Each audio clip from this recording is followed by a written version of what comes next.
something that we're all sort of the wave we're all riding. Big love and welcome, dear brother. And how are you today? Hey man, good to see you. Sorry I'm a bit late today. But yeah, doing really well. Yeah, all good in the hood. Do you know what? I was gutted to miss the round table on Saturday. I was, especially because of the topic, like the occult power of words, like language and stuff. But I listened to it the other day at work. I listened to you guys talking.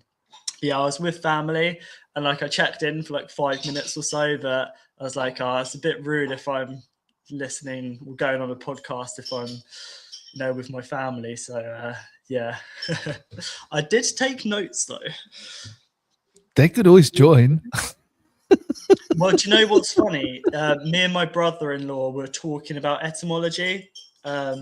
And then I was like, I wonder what the topic for today is. So I went on and it was words. So that was very interesting.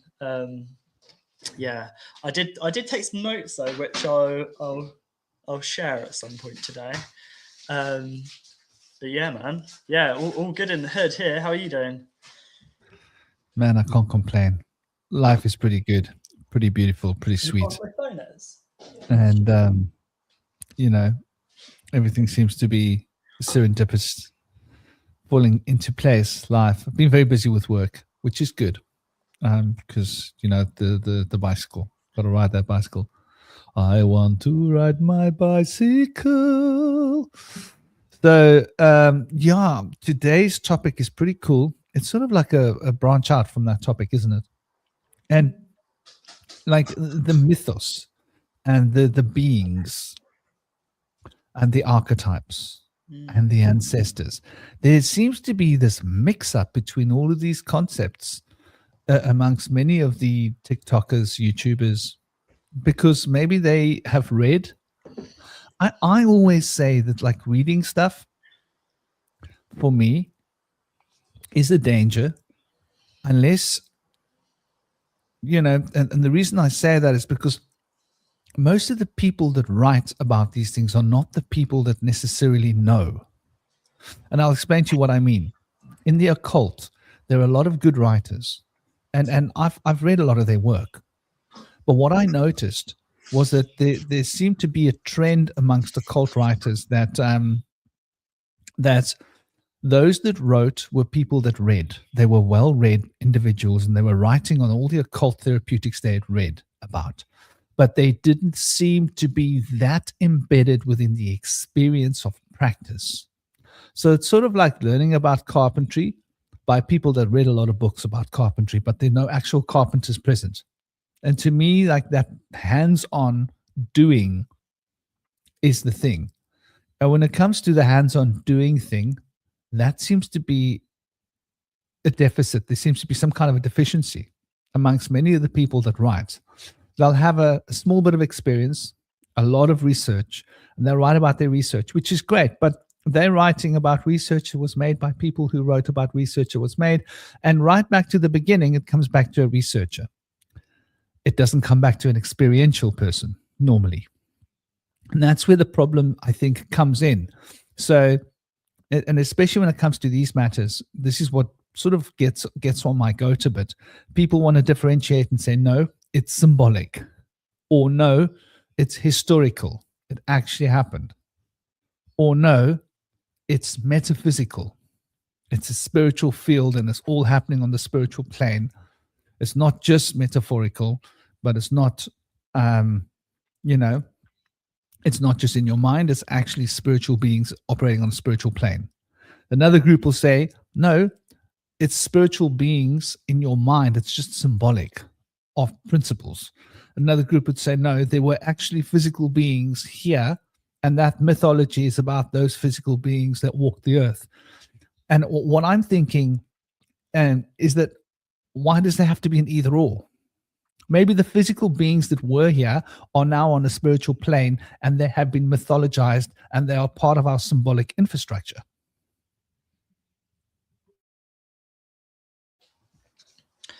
Yeah, I completely agree. It's interesting with the experience opposed to like the written, is in schools they want children to kind of more like memorize facts and stuff and to write information down, and it's like a copy and paste. Unfortunately, there's not enough process of experience, because that's how we learn, is through experience. And I think this is kind of to do with the knowledge and the intuition as well, because we can gain knowledge, we can copy and paste knowledge, but with intuition, it's learned experience over time. That's the intuition, and we need both. We need to know like the sort of the structure or whatever, to write things down, but to know that it's not fixed and it's not stuck, and that your perception and the so-called fact can always change, which is where science has kind of got a bit stuck, I sense.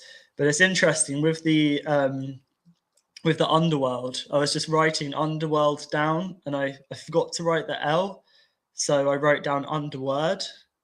And it's like with understanding words, going into words, the depth of words and etymology, and even with the word etymology. So when we last spoke, I think we were talking about food, like food for thought, and the digestion process. The word etymology has eaten, ology.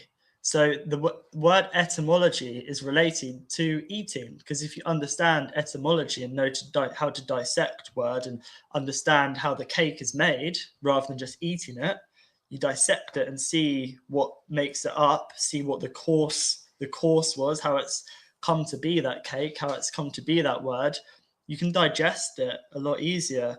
So I think that the underword, understanding words, relates to the underworld as well, and it's to do with understanding ourselves, the world, the psyche, is going into and learning from the experience of going into, looking into something for yourself, opposed to just copying it off somebody else and pasting it on a book or a Word document or whatever. But I completely agree with the trifold, kind of the symbolic, the physical, and the metaphysical. Like the Anunnaki mining gold is a very good example, because there are places in Africa, as you say, where there are sites where there's lots of gold mined. I like to view the gold as our divine spark, our louche, whatever, our essence, which is certainly being extracted still to this day. Like the gold has just changed from physical to metaphysical. And then also the symbolic nature of gold being the sun and wanting to block out the sun. So yeah, everything that is true is trifold, is on all planes. If it's only just on one plane, I'm skeptical. If you can view it as symbolic, physical, and metaphysical, then you know that there's the truth there. There's something to it. Yeah, exactly. And I find this is often something people want to peg down esoteric and occult knowledge. They want to peg it down. They want to define it. They want it to be clear. Darlene, namaste. And oh, by the way, heads up, big love to all of you, the Star, Howard, Moon, Feather, and Stein, and the Star I mentioned already, and everybody else that's in the space. Big love to you. Big bless. Don't be shy. You can be a part of the chat. It's open space. Everybody can come and share their thoughts and feelings. There's no right answer. There's no wrong answer. There's no right question. There's no wrong question. Just don't say the wrong thing.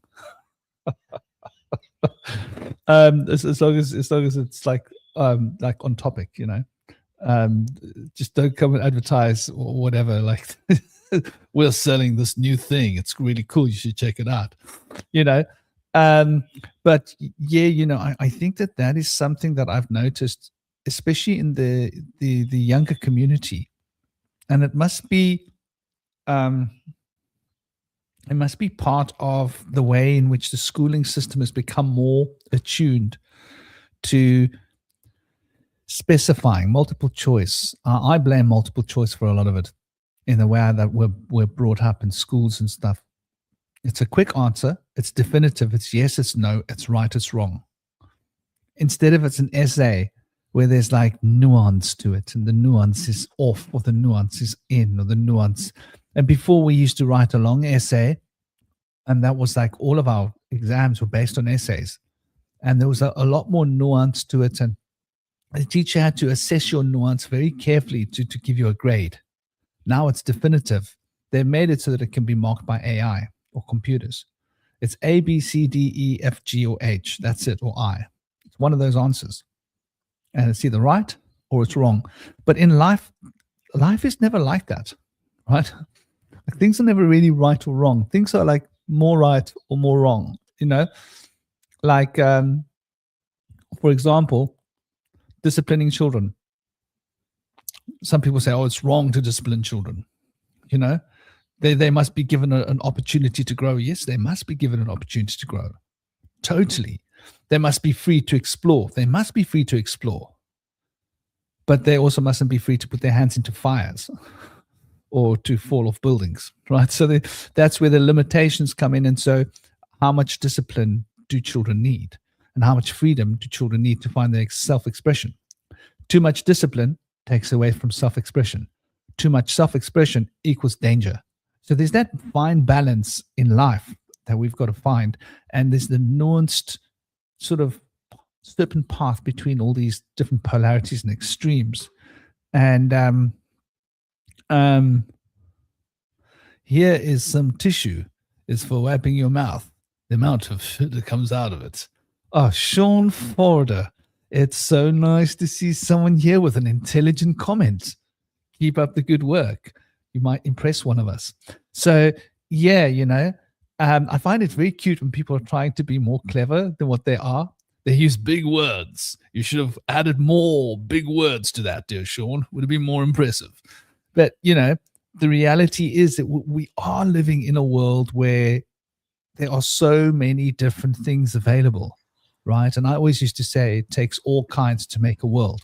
And so we've got all of this variety. We've never before had so much options for what to eat, have we?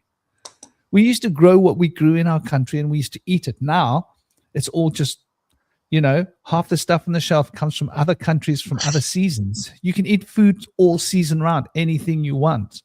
It just costs a little more out of season, but it's available. And I think life has become this way because of commerce and the internet and, you know, the freedom of information and such. We're all being exposed to a lot more variety. Yeah, brother, you wanted to say something?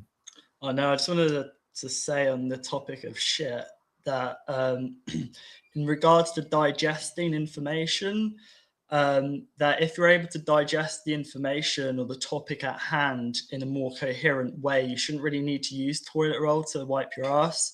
So if you are needing to use toilet roll to wipe your ass, that's not really our problem. Just learn to digest the information better, learn to chew more, and then just really soak it in. And then when you do eventually, when it comes out the other end, you shouldn't really have to use much toilet roll. So that goat pebbles.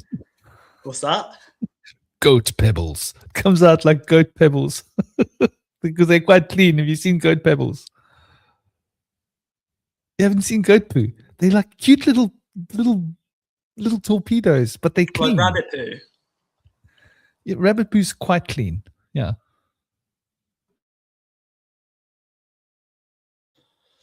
Yeah, it's interesting. I did hear somebody talking about this yesterday.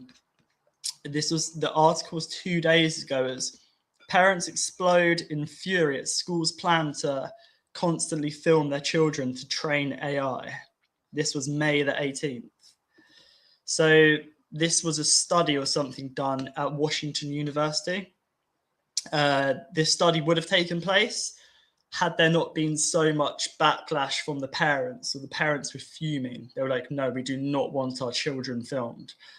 So this is the way it's going, is that they want to constantly film and record everything to train this AI. They want to constantly film us, constantly film, you know, the world around us to feed this beast that is AI. And it's good to see that there's backlash from parents, because parents don't want it, so they're not going to be integrating that. Because the AI system that's artificial is very like, it's very linear, very grid-like. That's why we've been conditioned to only seek knowledge and not integrate it with intuition, because the intuition is the chaos, is the course of which the information is taken to get into matter, into a book. You know, use intuition to figure out where it's come from, what the source is, what are the waterways, where's it come from. They don't want us using this streams of consciousness to find where things have come from. Where's this AI come from? Where's this information come from? Where are these facts come from? You know, they don't want us really looking at that. They want us just, yes, sir, please, sir, three more, how's the rhyme go? Yes, please, sir, three more. You know what I mean? They just want us to basically eat it up, eat their shit, you know. And, you know, Sean, if you do feel like we're talking shit, you know, you don't have to stick around, you know. You don't have to stick around. No one has, we're not forcing anyone to stay here, you know. It's like I just said, though, let's keep him around. Every town needs its village idiot. No, look, I'm teasing you, Sean, but like, if you make an intelligent comment, I'm sure one of us will respond to it. Like, we just don't have time for idiocy where people say like, oh, this food tastes shite. Okay. Tell me that the food's got too much salt in it, or that there's too much cumin, or that it's overcooked, and that the dairy product in the food doesn't go well with the fruity flavor. The fruit and the dairy are conflicting each other. Make an intelligent comment instead of just saying, oh, it's shit. Because I think our comments that we make says more about us than what it does about what we're saying, just to keep it real. And you're in a space where we are definitely going to keep it real. But hey, you know, one of us is definitely talking something that leaves a bad taste in the lips. That's all I'm going to say.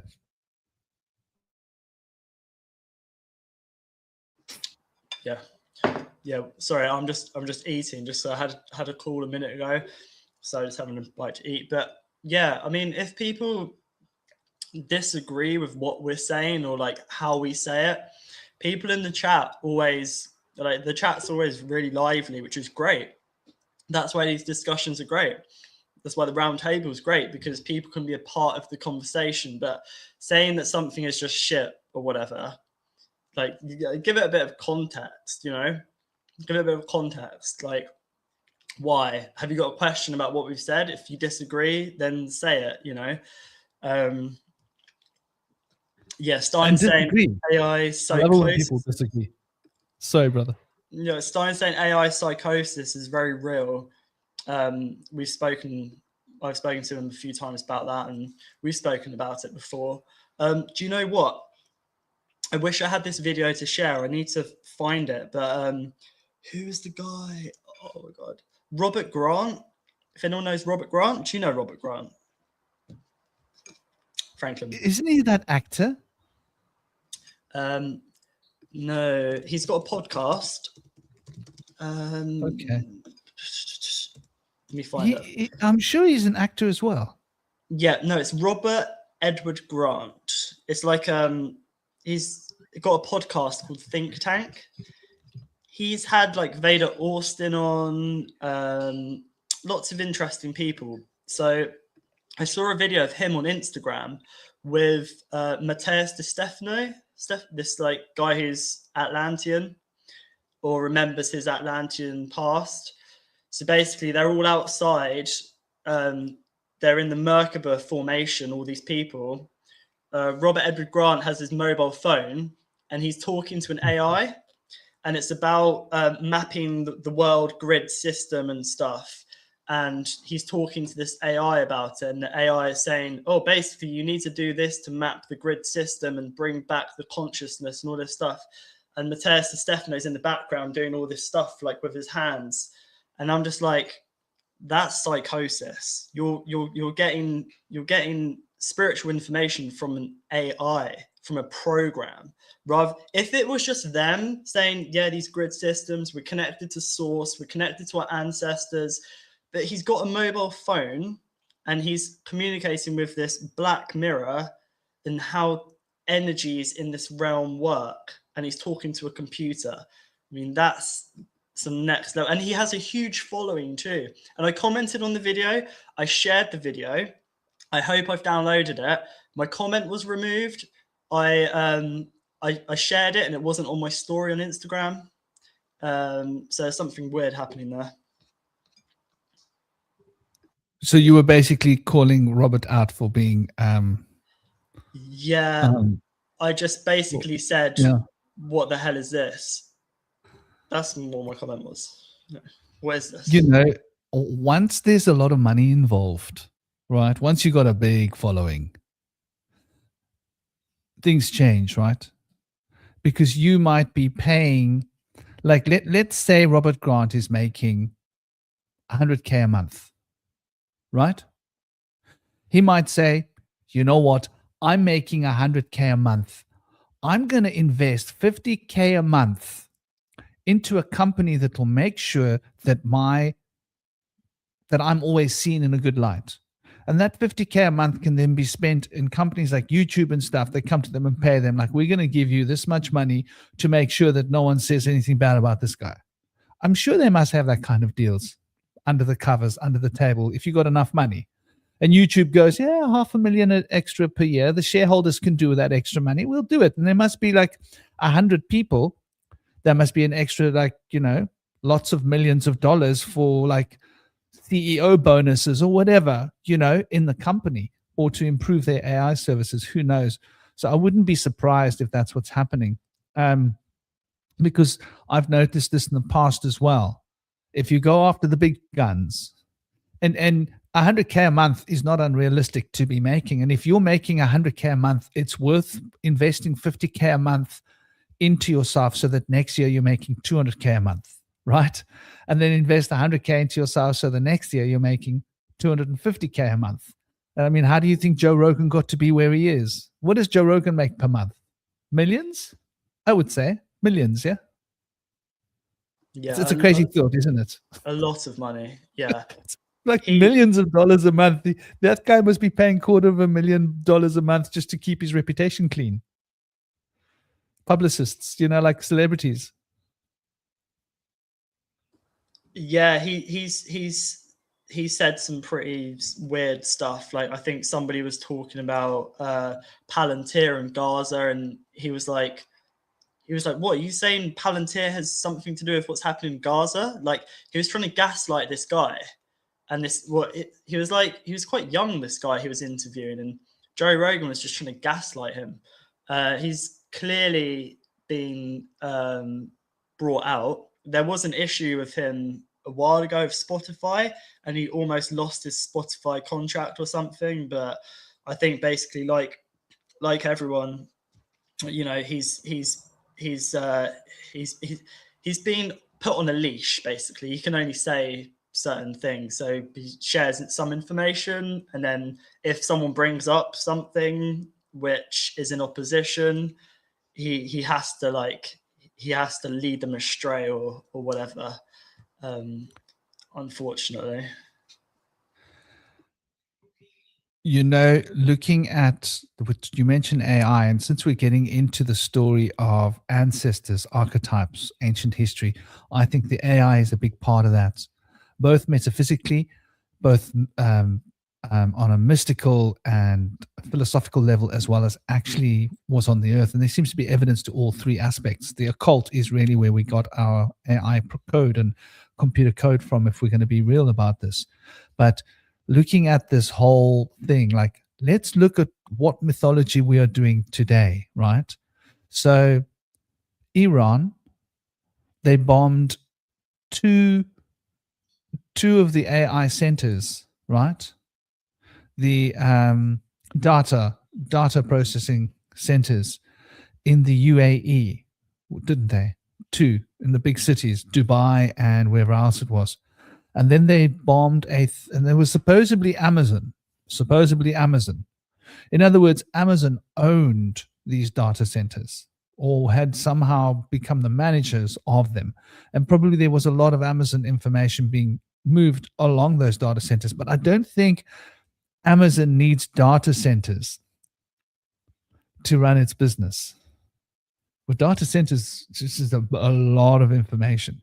And so anyway, Iran struck these 3 data centers because they felt that they were military strategic points, because according to the Iranian intelligence, military were riding on these data centers, and they were using these data centers for military purposes, which I can believe under the front of Amazon. Makes perfect sense.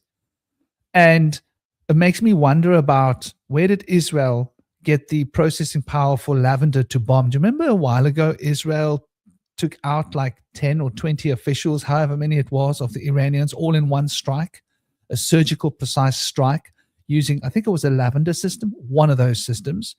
And these data centers can be used to power AI that can power like weapons in a way that is a game changer for war. So you can completely understand how Iran felt threatened by these data centers on their doorstep, and they wanted them gone. And bombing data centers is not the same as like in the Iraq war, when the US and England and all the countries that were funding the war allowed America to bomb water distillation plants, baby food manufacturing plants, bridges, infrastructure where food could be imported and sent. So they basically had no clean water. They had no running water for toilet flushing. Dysentery was a huge problem. The children didn't have access to clean water. The babies were basically passing away from dysentery. And that's fine in war. But if you bomb a data center, you get written up as a terrorist in the modern media. And I've seen people I know posting stuff, and I'm like, what do you mean? Oh yeah, but they've got like schools on bases next to the base. I'm like, you find me a single military base anywhere in the world that doesn't have at least 1 or 2 schools on base, plus a school or 2 next door to this, universities. Because the first thing the military does when they get their personnel is they train them. They need schools. Every military base, no, but Iran was specifically putting their military base next to a school. I don't think there are military bases that don't have schools attached to them anywhere in the world. So the propaganda was really being fed to like mindless people that don't actually understand how military bases work. And I knew when I was a kid that military bases had school in them, because I knew children who went to schools next to military bases when I was a kid. Come on. That's where I grew up. Like, and I went to a military base where they tested me and they said I could study to become an engineer, an aeronautical engineer, when I was 16, if I wanted to. I was like, that's a bit boring. It's not really my thing. I was like, I'll be a fighter pilot, but I won't be an aeronautical engineer. Thanks, but no thanks. But that was just my aptitudes. Like I had a good physics and all of that stuff. And that would have been right there by the base. So, there's a lot of propaganda. And so when we're talking about mythology, right, our mythology has been called propaganda in a sense. So they tell us our mythos isn't real. They tell us our mythology is just fanciful children's stories, right? That it's not our history. Now, the reason I wanted to bring this up is in indigenous cultures, in shamanic cosmology and shamanic philosophy, right? Big love and blessings to all of you that are coming on here. Persipus, how do I say that? How do I say Persipus? Perso. Well, Perso, big love. Big blessings to all of you. And welcome to those that are joining the group. And I hope you guys are having a good day. But yeah, the way that they tell us that our mythos are not real, and the way they've taken the word myth, I think in indigenous cultures, history is a verbal thing, and we tell our history. So, like you say, Stein, you know, the tech bros are more like tech priests. Exactly, Stein. But for example, Stein is he's a jarl of a community, and I believe that those stories that you've got, the Norse stories, I believe they're true. I believe they actually happened, personally. But I also believe that they're more. I don't think that's the end of the story. I think that what happens in life is we become ideals. When we rise up to a certain level of consciousness, we become more than just who we are. We transcend ourselves and become something macrocosmic, and we start representing an ideal, which is an archetype, which is symbolic, which is a trend within consciousness, but it also becomes embodied on the physical plane. And so they want us to write off all of our ancient history and tell us it's just all mythos. But actually, there seems to be more evidence that the mythologies are connected to points in time. And that makes sense. And here's what gets interesting. They would be cyclical because time isn't linear. Time is a cycle. So the same mythologies would play themselves out again and again and again. This is why we see the mythologies of our modern world playing out the mythologies of the time before. What is the Renaissance? What are we going through now? Would another word for the Renaissance be a what do they call it? A reset. See? Was the Renaissance just another great reset? Is that what we're doing? And we were told that the Renaissance was like really great and really amazing. Okay, what followed the Renaissance? Well, education.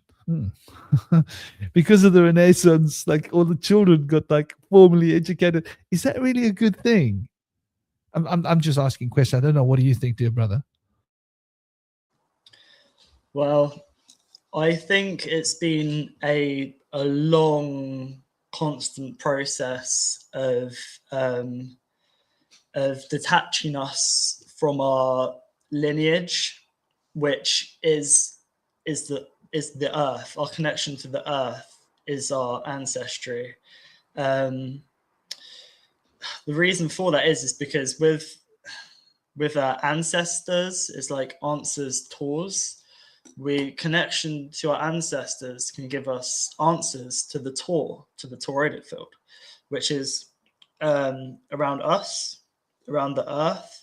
Like it's this kind of field. There's multiple layers of these fields, and the connection to ancestors, is answers to the tor, to the field, and then the archetypes as well are all fragments of this field. I've come to a realization recently, like just the past week, that this realm is an egregore. It's just a thought form. And the reason I think that is because I found out that oath, EOUF, I think, in French means egg, and oath sounds much like earth.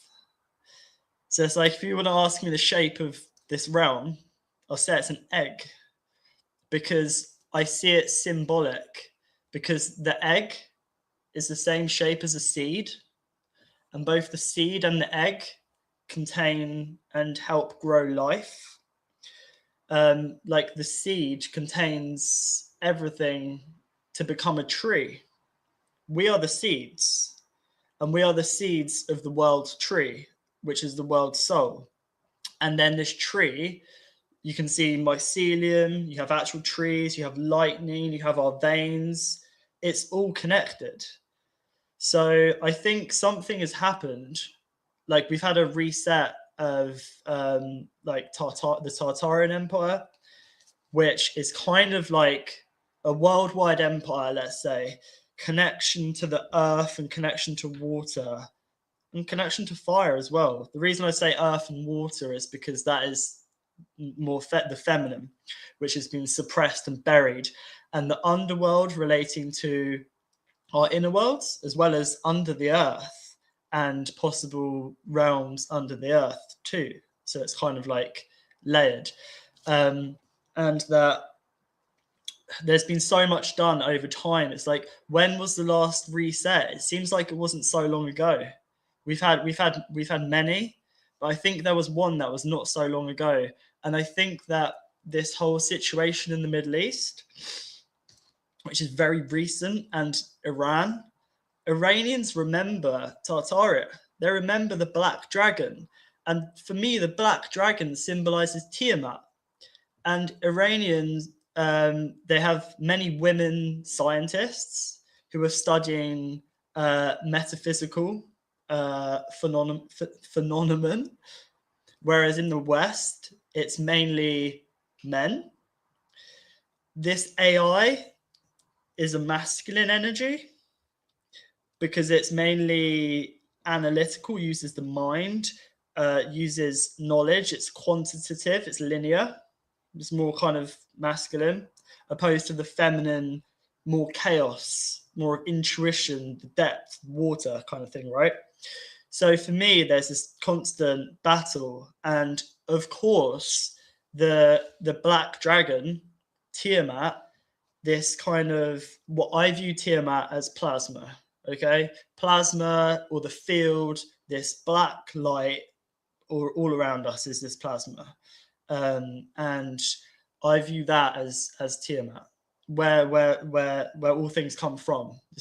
The dark waters, right? Of the name Tia or Tear. Tear is to cry, water coming from your eye, or a tear, like a rip in space time, where light comes in, light goes out. Yes, dark matter, the dark mother, because she's a black dragon. And they're trying to suppress dark matter, this black dragon. So this is why this issue in Iran is happening. And these nuclear weapons, is nuclear relating to nuclear family, this bond, this connection, which was ripped apart in the 50s when we had the atomic bomb. And I think that nuclear is much more about power. It's more about energy and connection, or solar energy. And it's about disconnecting us from the sun, from the solar energy, this sun within us also as well. So this is all, nothing is what it seems on the surface. So I think that we had World War One, World War Two, the demolition of all of the old world buildings, cathedrals, detuning of the church bells and stuff. This is all very, very recent. This would be our parents or our grandparents. This I don't know what to call it. Like a war doesn't seem right, but because it seems that most people don't realize that it is a war. It's not a battle. It's something being done to people, and they don't even know it. That it's a very recent thing. Like we're in the midst of a great reset now, and won't be able to do it today, but like perhaps next week, I'd love to talk about the fall of Sophia, because I think this relates to this reset. And also I think it relates to the Younger Dryas and the Great Flood as well, because it seems that Sophia was buried for like 11,000 years. The Younger Dryas was 11 or 12,000 years ago, but there's been 1,000 years added to our timeline. So I think that fall happened during the flood. And I think that very, very recently, perhaps in the millennium reign of Christ, like the year zero, whatever, Sophia emerged then at this kind of energy, this Christ consciousness, and it's being suppressed. And right now we can sense it being suppressed, because this emergence of this AI wouldn't be able to come into being if we had our spark, which is our frequency. So it's quite I went a little bit off topic there, but yeah, just in a future conversation, we need to have the chat, hopefully maybe India as well, like whoever else, but about the never-ending story, how it ties into the fall of Sophia, and what is that? Is that like our spark, inner, outer worlds? And that's going to be like probably a 3-hour conversation, so we can't do it now, but yeah, man, I think this is also layered, and it's important to talk about the different layers. Yeah. It's on the schedule. I'm going to find a copy of the never-ending story. You're going to sit down with your kids. I'm going to sit down with my boy. We're all going to sit down with the kids. We're going to enjoy the never-ending story. I'm going to say to my son, hey, that was good. You want to watch it again? Dad, why are you taking notes? Never mind, my boy. But Dad, are you supposed to aren't you supposed to enjoy the film? I am enjoying it, my boy. Anyway, that's something that's been on my mind. Never-ending Story is one of them, and Labyrinth. There's a couple of them, but Never-ending Story is like right up there. Now you were just before you got onto that topic, which I think is very like something we're going to do for sure. You were talking about the buildings, right, and the heritage, and I think this taps right back to the ancestral archetypes that are in stone. So our ancestral archetypes are around us now. You just, it was so beautifully put, right? Let me just put this up here for us so we can take a look. Let the world see what we're talking about, right? So these buildings, right? Guess where this is? This is Ukraine. How's that? Ukraine. Now, this might not look impressive until if you get closer to this building and you look at just exactly what we're looking at here, right? The design of this building. If you take a look at it, it's definitely, it's an old building. It's got some beautiful. Look at this. This is Ukraine. No, sorry, that was Ukraine. There we go. More pictures of Ukraine. Can you believe it? So why are they demolishing Ukraine? It's like Russia and the US and everybody, they're in on it. All the governments, they're in on it. They're all part of the same thing. Let's not forget the Bolshevik Revolution was not a revolution. It was a takeover. It was a Zionist takeover of Russia and Eastern Europe. And they formed the USSR. They standardized everything within that area. And then they brought all the power back to Russia. It split up and Russia dominated the region. And this is what we're seeing today. So Russia today is not Russia before USSR. It's Russia post-USSR. And Russia and all the Eastern European states have basically been controlled by Zionists. And we think Zionism is Israel. No, mate. Israel is just the face of Zionism. Zionism is big. It's global. It's an organization. It's a political infrastructure. So there we can see, you ask me why they're bombing, why there's a war in Ukraine, because there's too much history there. And if people were to start seeing the history and talking to the local people, this is where it comes into play. I believe Ukraine was a center of Tartaria. What do you think? Does this picture speak about? Does it speak about a center? Right? Does this look like a third world country? Or does this look like the center of a massive empire? Ukraine. Very interesting. So, and now let's take this into a more modern, into the more recent. What's happening this year, right? So, of course, this is naturally Iran. Oh, Iran. Iran's pretty. Look at that. Might not look that impressive until you get close to the wall and you notice that those tiles, that's not a painting. I want us to understand that that's been built in that fashion. This might not look that impressive, but look at the way they've done the doorways. And is anybody noticing that those were like big doorways? They've obviously changed stuff in the times there. And there you can get another perspective of some of these. Look, it's built with stone. These are built with stone. These are very, very, very beautifully. Yes, some more beautiful architecture in Iran, right? Like, just look at this. And so, what is the goal here? What is the goal here in Iran? To me, it seems like there's definitely some kind of a ploy here to remove all of our knowledge of our ancient heritage and our true ancestral lineage. and they want us to be separate. Iran is separate. No, Iran and Ukraine are connected to the rest of the world by a singular empire or a singular culture that we all emitted from. And now they've tried to create separation between us. They want to separate the races. Like they want us to be against each other, right? This is what they do. They go and start a war in one country where white-skinned people are given guns and told to go and shoot brown-skinned people.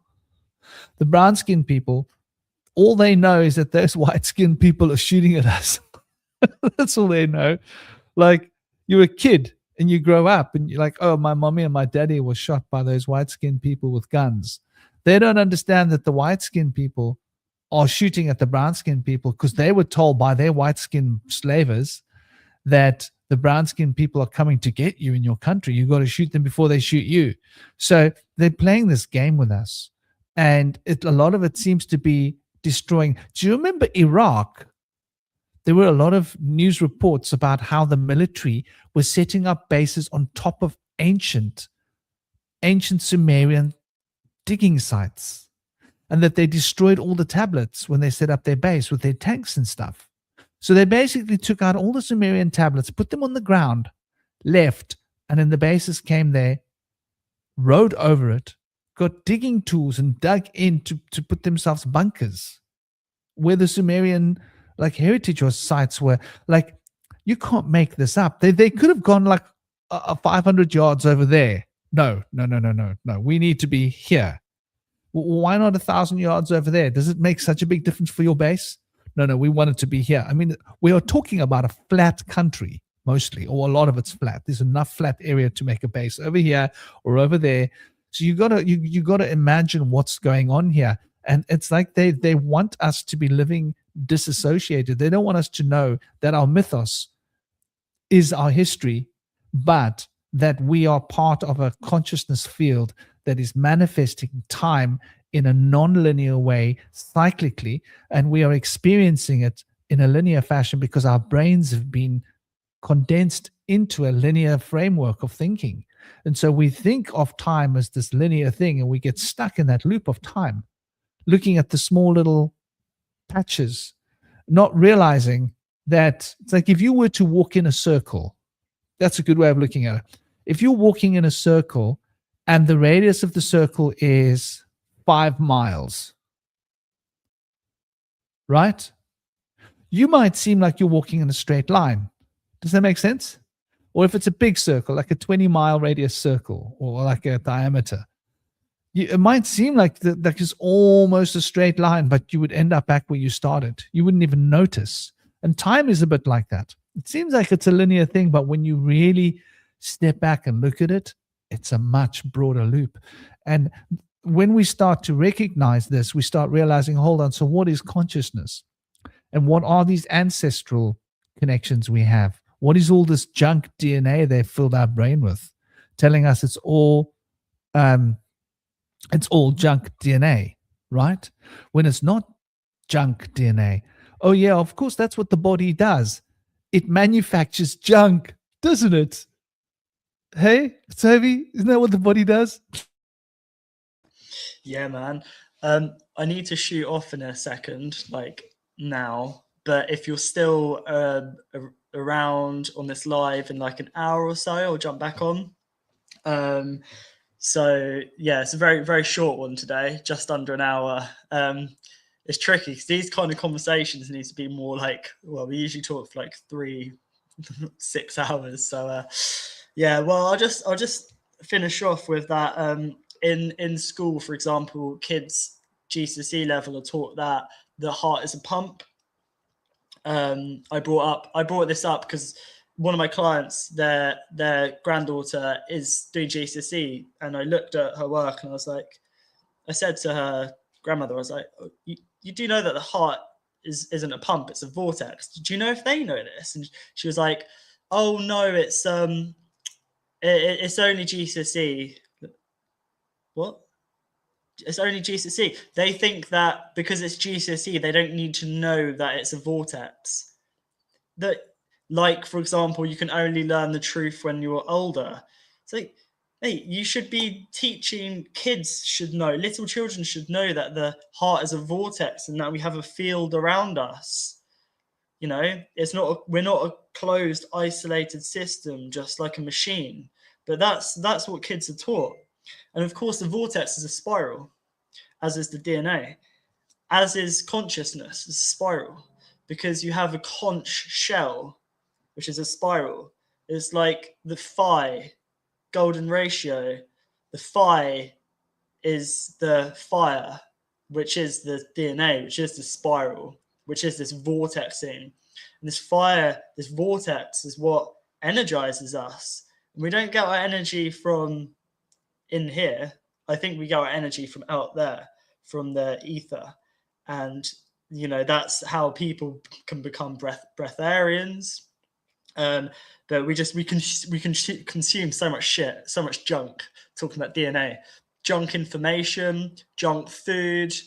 You know, it's this kind of like plastic, sort of the plasticity, this kind of plastic stuff that we're given, and really like we're so much more. There's so much more to us than that. There's so much more to this realm and how we are all entwined in time. Like time is a thread which connects us all, and it doesn't bind us, but we can weave these threads, which I say are like the norns, the past, present, and future, are the roots of Yggdrasil, the world tree from which we all come from, and that we can kind of tune into this. And what's helped me is words, kind of connecting to these kind of broader concepts like Sophia, or like the eighth sphere being eight Sophia. It sounds the same. That's because it is the eighth sphere, the realm shells hollowing us out. It's happening now. People are being hollowed out to make way for something else. Or is it just extraction? Who knows? But that's what it is. It's the eating of Sophia, and it's the burying of Sophia, and that's the fall of Sophia. It's the eighth sphere. So that's what's helped me understand these broader concepts. Is like with etymology, splitting the word, playing around with it, I can understand like what the meaning is without knowing what the meaning is. Like you can understand things instantly. Like I still don't really know what the eighth sphere is, and I haven't looked into it. All I know is that it's the eating of Sophia, and that's good enough for me. I know that's happening now. I don't need to look into that.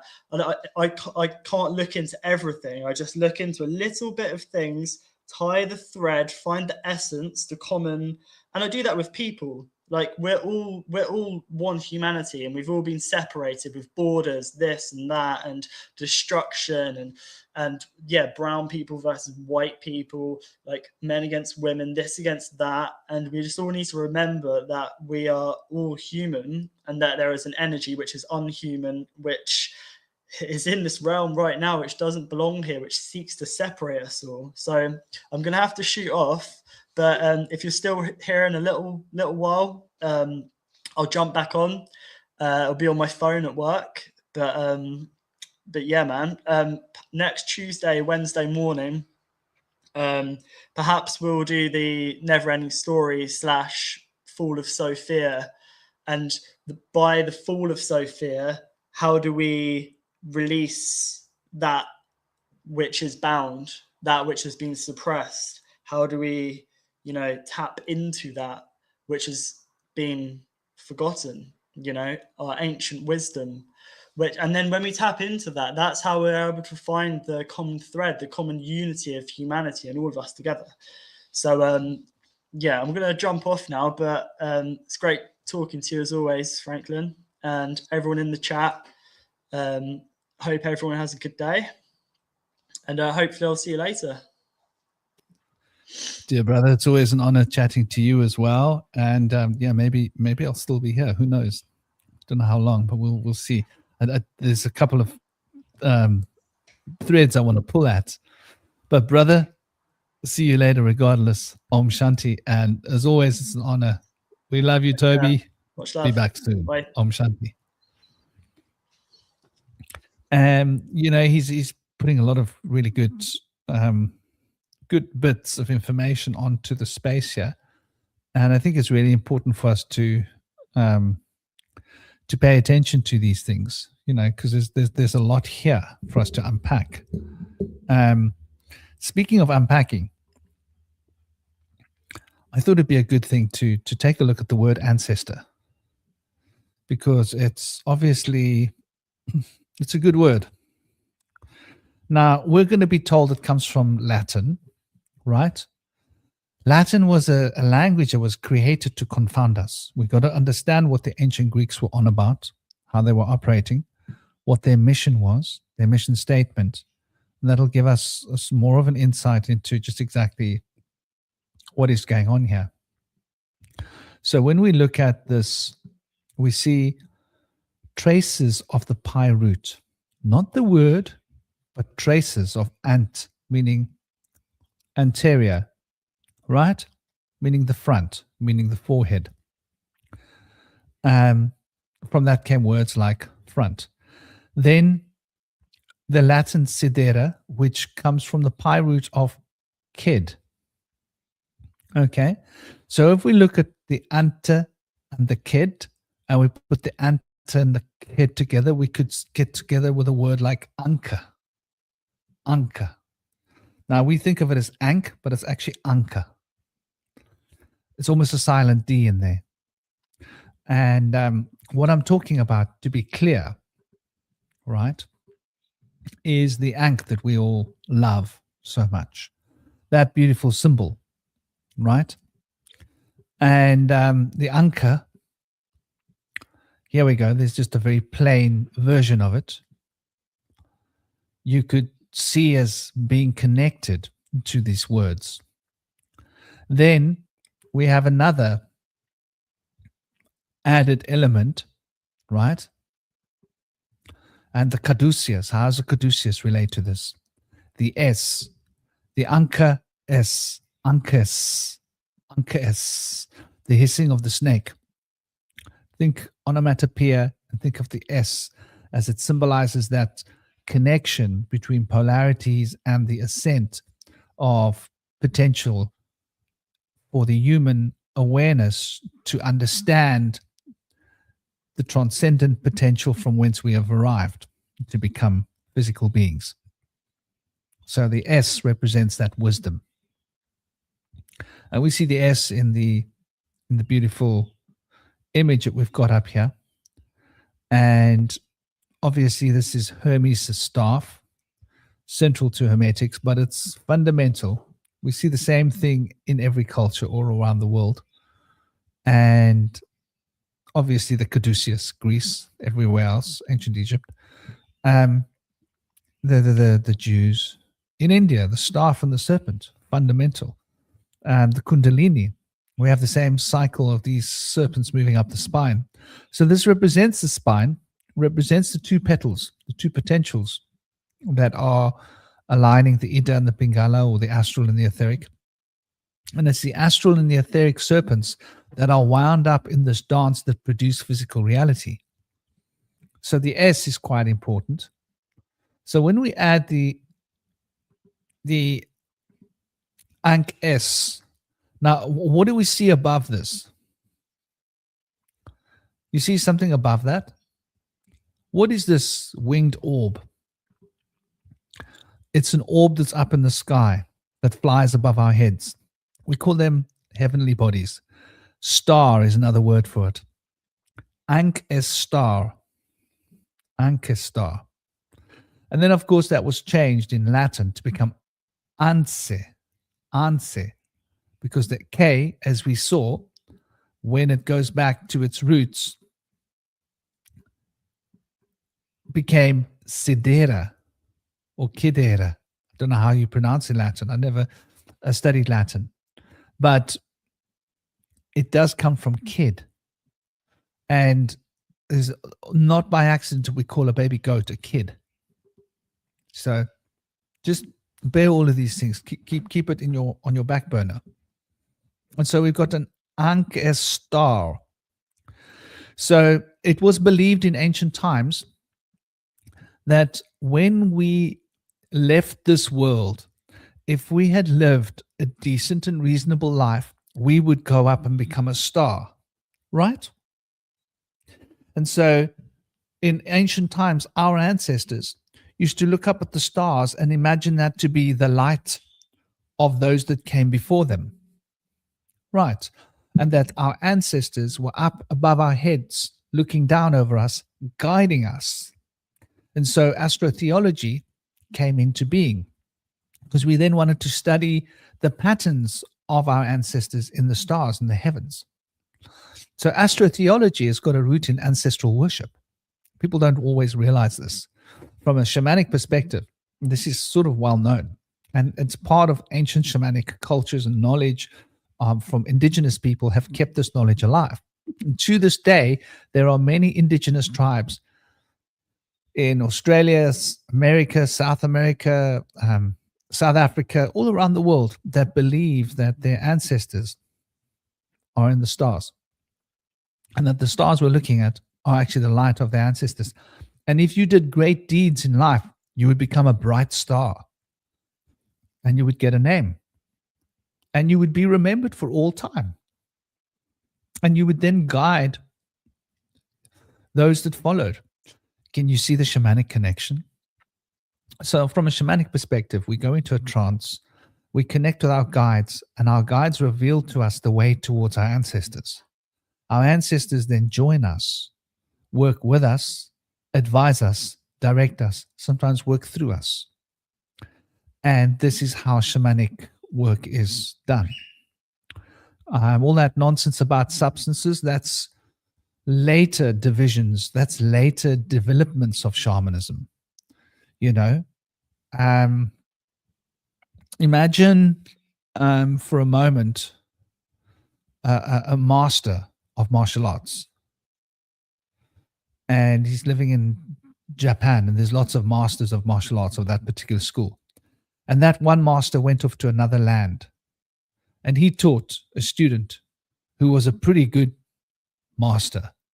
And that student who taught other students, and they weren't quite as good as him. They didn't reach the level of master, but they were highly proficient teachers. So they weren't masters, but they were high-level sensei. And those high-level sensei, they're not able to teach as well as their masters taught students, and they became less high-level sensei because they didn't have the same experience and the same experience to tap from their teachers as what their masters and masters before them did. And then at some point, they were no longer able to even train people up to the level of sensei. They were only able to train people up to the level of senpai. That just means senior grade, not really effectively a teacher. And so then the senpai became the holders of that martial arts tradition in another country, right? So shamanism started in the Himalayas. It's still alive. It's still rocking. But it did migrate around the world. We do see the migration trails. It did migrate into Russia. It did migrate everywhere. And probably it was also in the South Americas, but in ancient times. And now we've got these more modern forms of shamanism in different places. But in the same way, they weren't the masters and they weren't the teachers. They were just the seniors. And because they were the seniors, they weren't able to do the shamanic work without using substances. So they had to learn to rely on substances because the master before realized, well, you're not quite a master, but you're good. You're a teacher. So I'm going to teach you about substances because my wisdom shows me that you won't be able to teach people past your level. And if it drops below your level, they will need substances to be able to do the work that I used to do without substances, that my master never used substances to attain. So this is why in many forms of shamanism, substances are used, right? These are lower grade forms of shamanism because they are just the little bit of the heritage that is being kept alive in that little place by the string of its own teeth. But the real body of shamanism is in the Himalayas, where they don't need or use substances because it's not necessary, because there's such a big community that are involved and embedded within the shamanism that they are able to find naturally gifted people. Not anyone becomes a shaman. You've got to have had extreme trauma, a near-death experience. You probably crossed over. You probably had some extremely dangerous trauma. You probably were close to not being alive. numerous times in your life, and that's what tempered you to become a shaman. Because of that, you had experiences of ESP that you were able to fall into easily, and that drove you towards shamanism. But if there weren't people like this, then they would take the next best in the village. And if there weren't people, the next best, they would take the next best after that. And those next best after the next best would possibly need substances in order to gain some kind of an experience of that experience that would have become the real shaman. And so this is food for thought for you to understand. And now why they have taken these lower grade shamans and turn that into shamanism. And why the anthropologists within the last century try to say that there's no connection with the word shaman from the Vedas when there blatantly is. It goes back 3,800 years in some of the very, very oldest Vedas.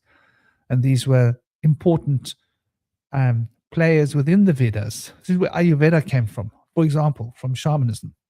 So it's really important to recognize this, and that this ancestral connection is a universal connection that goes right back to the beginning, after the flood.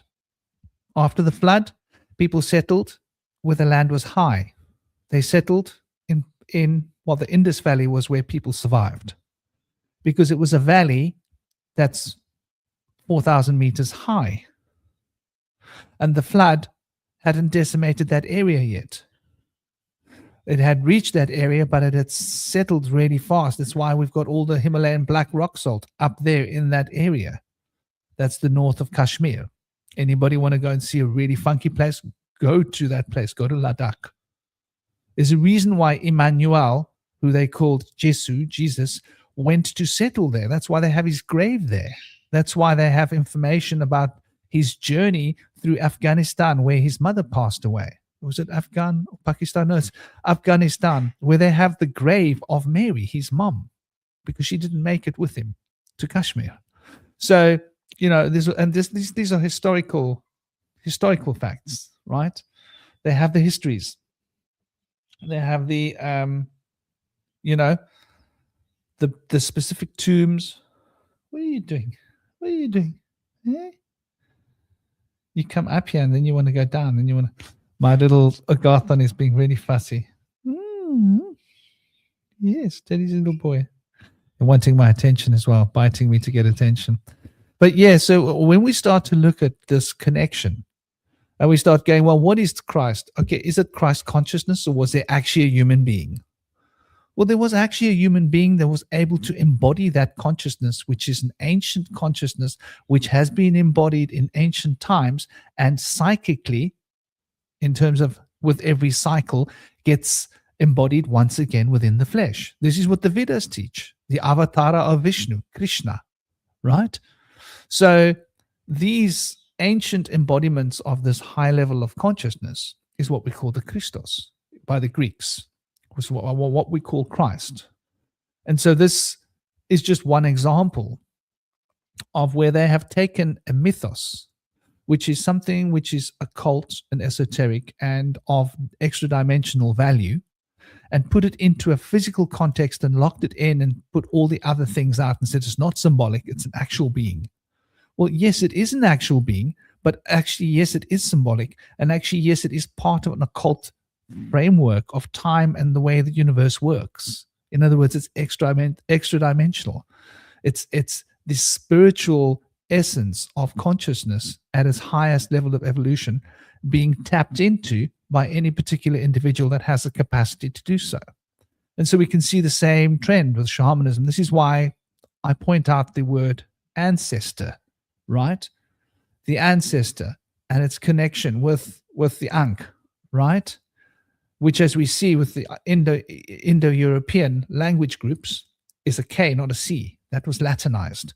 And then we add the S, the serpent, right?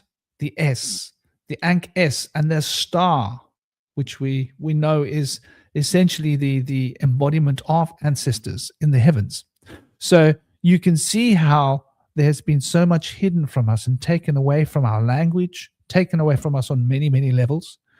And these esoteric revelations are not available to the masses at the moment. And yes, I do believe it is a threefold system. And the threefold system is particularly interesting because when we look at Dreamtime, what is Dreamtime? Well, Dreamtime is Maya, right? I spoke about the mysteries of Maya before here, that it is two bij mantram syllables connected. Ma, that's the element of water, the vibrational field of which relates to the holding of information, right? Memory, mama, mother, the womb of creation. And Maya, what is Ya? Ya is the syllable which is the control for Akasha. So if you want to learn to control the Siddhi, those are the spiritual forces and spiritual powers inherent within this element of space, what they call the Akasha, the black egg, the cosmic egg. And those are all the psychic tens, the psychic forces, psychicism. The Siddhi live within this. This is why if you look at a picture of Shiva, let me pull one up. Let me pull up a picture of Shiva, because Shiva is beautiful to look at. We should all look at pictures of Shiva, because there's something very special about Shiva. Let's hope this image is good. That's a very bad image. That image is terrible. We cannot look at such a disgusting image on this podcast. I refuse to allow such an image to be shown on a podcast like this. So there we go. There's your classic sort of modernized image of Shiva that you can see, right? And you can see the serpent wrapped around the neck, right? And that serpent wrapped around the neck is quite relevant, quite important, because it represents something very particular. And it represents the Kundalini arising. And this arisen Kundalini has a better image. And the reason I'm showing you this image is because it's better. That's the only reason I'm going to show you this image. So what are we noticing here? We're noticing the Kundalini energy, right? We're noticing it focused around the Visuddhi chakra, the throat center, which is the Ya, Maya. We notice in his right hand he's holding the Trisul. That represents the three principles. And that's why if you look at the top header, this is the threefold dream time. So Shiva is able to control the elements of threefold dream time because his vital energies have been purified to the degree that he has gained control over the Siddhi, the spiritual powers inherent within the psyche, right? The soul powers, if you will. And on his left side, there is next to him the Shiva Lingam. That is the seventh principle of Hermes, by the way, in case you weren't following. The seventh principle of Hermes is the principle of masculine and feminine coming together, and that is a lingam yoni. The yoni is around the outside, and the lingam is inside the yoni. That means that the proverbial Kataic implement is containing within it the phallic instrument, and the phallic instrument is able to play its proverbial song through the halls of the Kataic implement, right? Kataic meaning vagina, phallus meaning penis, naturally. So these symbols are really powerful, and you can see why Shiva holds such an allure for anybody that's interested or invested into the occult sciences. Look upon his head, he has the new moon, right? The new moon represents that new potential of rebirth. So he sits within the cycle of rebirth, and he's constantly in a state of transcending being alive and being born into life all at once. And you see all the Rudraksha and the malas that he's wearing around his chest. They all are stemming from the powers that he has gained from Visuddhi with the its life forces, the serpent having been purified to the degree that it is focused within his Visuddhi chakra. So that is Ya. Notice if you look here, you'll see around his Svadhisthana, what has he got there? You see, he's got a belt there with a tiger skin. And that tiger skin is held there by the belt. That is the Ma. That is the sacred feminine. That sacred feminine holds things together. It holds his animal skin on his body. It keeps him connected to the flesh. And the Iya is the consciousness being embedded within the flesh. And you see the same idea here with the lingam yoni on his left-hand side. So you can see all the symbolism here is speaking very loudly and very particularly when we look at Shiva. And there's no accident. So to understand these sacred and profound mysteries is to delve deep into the heart of understanding the supernatural potentials of the Holy Spirit. And the Trisul, getting back to the threefold Dreamtime on his right hand, and I should possibly pull up another image to demonstrate this because I can. That's why I'm going to do it. I'm going to do it because I can do it. If we then look at Ida Pingala Kundalini, that's always a good idea. So here's a pretty little picture. Is this pretty picture going to rock our world? I hope so. Yep, that'll do. So here we have the impression of Ida Pingala. And you notice down the center, here's your Caduceus, right? In India, which is ancestral, what we're talking about. You'll notice that these two principles represented as the Ida Nadi, which is what you see above Shiva's head, which means that he is involved with bringing in these astral dream knowledge. And the Pingala Nadi, which is the etheric, the solar electrical expression. So the magnetic and the electrical come together in the electromagnetic field, which is revolving around a central proverbial pillar, the middle pillar in Western occultism, or the axis mundi, or the Shashumna Nadi, if you're in India. And the Shashumna Nadi represents the highest aspect of the soul's potential in the physical. So when you reach a highly refined level of esoteric yogic training, we're not talking hatha, we're talking real yoga, esoteric yoga, that learning to stretch it's good. Don't get me wrong, I'm not knocking hatha. You must learn to stretch. But it's like, I'll give you an analogy. In martial arts, before you can learn martial arts, you've got to learn how to stand, postures. Then you've got to learn to move in those postures.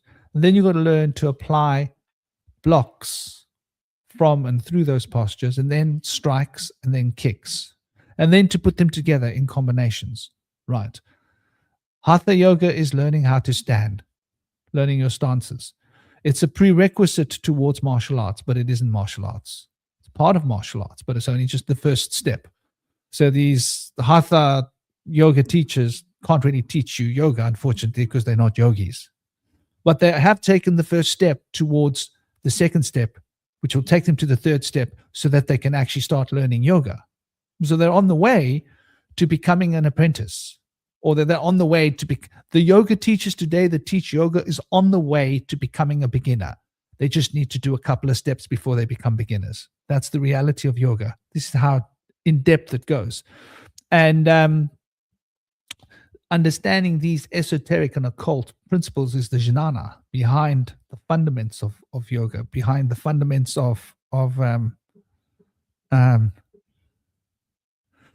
I mean, a soccer mom in yoga pants is pretty divine. Yeah, I was talking to my girlfriend about yoga pants the other day. And she sent me this really cool little track. Stein, I'm going to send it to you after this. In fact, I'll post it on my channel. I'll post it in my Bush Whisper channel. You guys can go and see it. It's really funny. It's a guy singing about yoga pants that will make you laugh your pants off. But yeah, totally Stein, there's nothing not divine about that. Yeah, the North Pole on the planet, exactly. The Shushumna is our inner North Pole.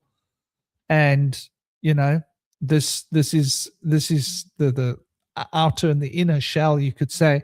So these three principles represent three fundamental states: the astral state, the etheric state, and then that which is the Sushumna. Now, the Sushumna is the combined potential in a singularity of the two poles of left and right. So you could say that the Sushumna becomes divided, and in its division, one becomes Ida and one becomes Pingala, and that the Pingala is embedded within the Ida, and that the Ida surrounds the Pingala in the way that the feminine surrounds the masculine, and that the masculine operates within the feminine. As we make babies in such a way, it seems like as above, so below is appropriate. So to understand these three fundamental states is to understand what the etheric plane is, what the astral plane is, and what the causal plane is. And then we look at these three and we now apply it to shamanic cosmology, and we're talking about dream time. So we talk about fundamental dream time we're experiencing here. And that fundamental dream time consists of three forms of dream time. And those three forms of dream time is the underworld, where it's its own realm of dream time. And we have the supernal, divine plane, its own realm of dream time. And then we have what in shamanic cosmology is called the middle plane, which is that plane of dream time that interacts between the two polarities. Right, and just to bring this back to the image on the board, right? The divine, if you imagine it up above, descends down the Ida Nadi, and it descends down the Ida Nadi, and it ascends back up along the Pingala Nadi towards the unity of divine Sasra Chakra above the head. So you can see how this is quite relevant, right? How the balance of these elements come into fundamental states, and how we can recognize the threefold nature of dream time, and that dream time is really a combination of this fundamental spiritual dream time, the highest archetypal state, and the descending currents of the astral and the ascending currents of the etheric, and how these come together in a state of harmony. And then we see it gets very interesting, because the middle plane then represents the Ida Nadi, represents the astral, represents that which is the sphere of dreams, that is the actual energy that embodies the etheric plane. Hence, from a shamanic perspective, most of the work is done in the astral, because it's where we are able to externalize our emotional energy potential as energy to embody certain qualities into physical structures. And by changing those qualities embodied within... Okay. What's going on? What's going on, my darling? Don't go falling off there. Shoo. So, you're right. Is it because the dog came down here? You should know better than to be scared of him. He's not going to hurt you. Anyway, so yeah, when you start to look at these mysteries, you see that the fundamental Trimurti, the fundamental state, which is once again represented here, right? No, not the best image. Sorry, share this image instead. That fundamental image that's represented here, and what I was talking about, that Trishul, this Trishul here, That represents these three planes, these three states. And the alchemists were talking about these three states. That's why alchemy has those three states as well. So these are universal truths. But the other element of these three principles and these three states that relate to the cosmologies of understanding how the actual physical giants literally walked the earth. The actual gods from the Norse tradition actually walked the earth. Something to think about. But they are not of the earth. Right. Here's where it gets interesting. They are from parallel dimensional time zones. They're not from this physical emanation, but they were able to take form here. So the Greeks would say they came from Olympus, right? But the Norse traditions will say that there's Yggdrasil, which has the different layers within the tree where the different beings have their own abodes, but that they can come here. And exactly, Odin the Wanderer, yeah, wandering through time and space, through different universes and worlds. And this is just one of the worlds that these beings came to. And it's the same story in the Vedas, Stein. Same story. These divas and shuras, they were travelers through different, wandering around through different systems. So these principles then within that Trisul is telling us that there's a threefold nature to all things. That's why the tree is what we adhere to as a symbol. It is a symbolic, it's very symbolic. It is a metaphor, but it's also literally the axis mundi as well. It's a literal point in time space on the planet. It's a literal point in time space within your spine, within your body. And it's also a historical relevance as well as being a mythos. So when we start recognizing that these three elements are present in all stories, yeah, exactly. The temple in the forest. You couldn't put it better. What does the forest represent? It represents the sphere of life. And that in the center of the sphere of life, that's where you're going to find this totem pole, we call them in shamanism, right? That's a word that comes from the Americas, which is the maypole that they dance around in the 1st of May, as they did in Europe and UK just a few weeks ago, right? The first day of summer. Which funnily enough here in South Africa is the first day of winter, which is interesting. Like we're on the inverse scale of things here in the Southern Hemisphere. But it's just like food for thought for people to recognize and realize that there is truly and genuinely a threefold nature to reality. And we think of it as just being this, but we are literally... Are you angry? Why are you biting me? Why are you so angry? Hey? Who are you angry with? You angry with me? This little guy's having an angry moment. Like a kid. He's just like a little child. He's losing his temper on the back of my head because he's not. Oh, that was mean. That was mean. That I'm sorry, but that was mean. No, you go and sit on the chair if you're going to be having like that. So this threefold nature of things is fundamental to the structure of life and to the structure of consciousness and to the structure of physicality. And so everything is a myth. And here's where it gets really interesting. This is really the point and the crux, proverbial crux, once again, the cross at the center of the axis mundi. The point you must cross, the horizon, right? That's Horus, the son of Horus. You must cross the horizon. And that is the point of zero potential. In terms of the Enneagram, the horizon would be the son of Horus, right? And it's that fundamental epicenter from whence all the light is emerging. It's a point of darkness.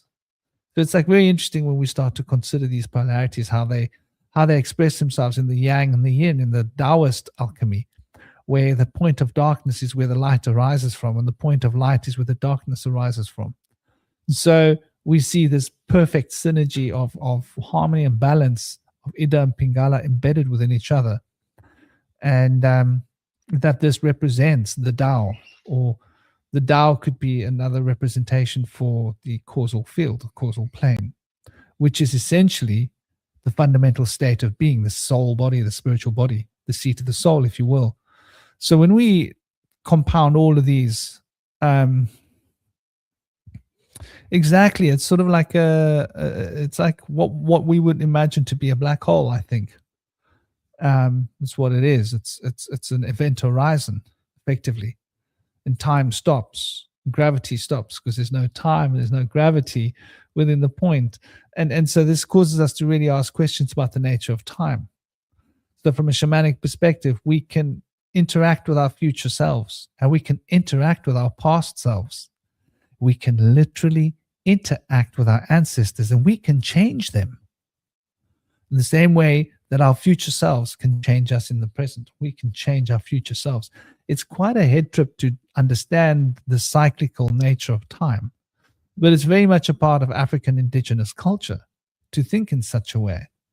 But we've been taught not to think in such a way because we're living in this sort of, materialist society, materialist philosophy and way of life.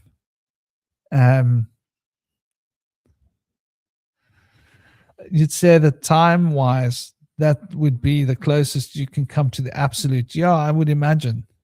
Yeah, it seems to me like that the point of rest within the storm of life and the center of the atom.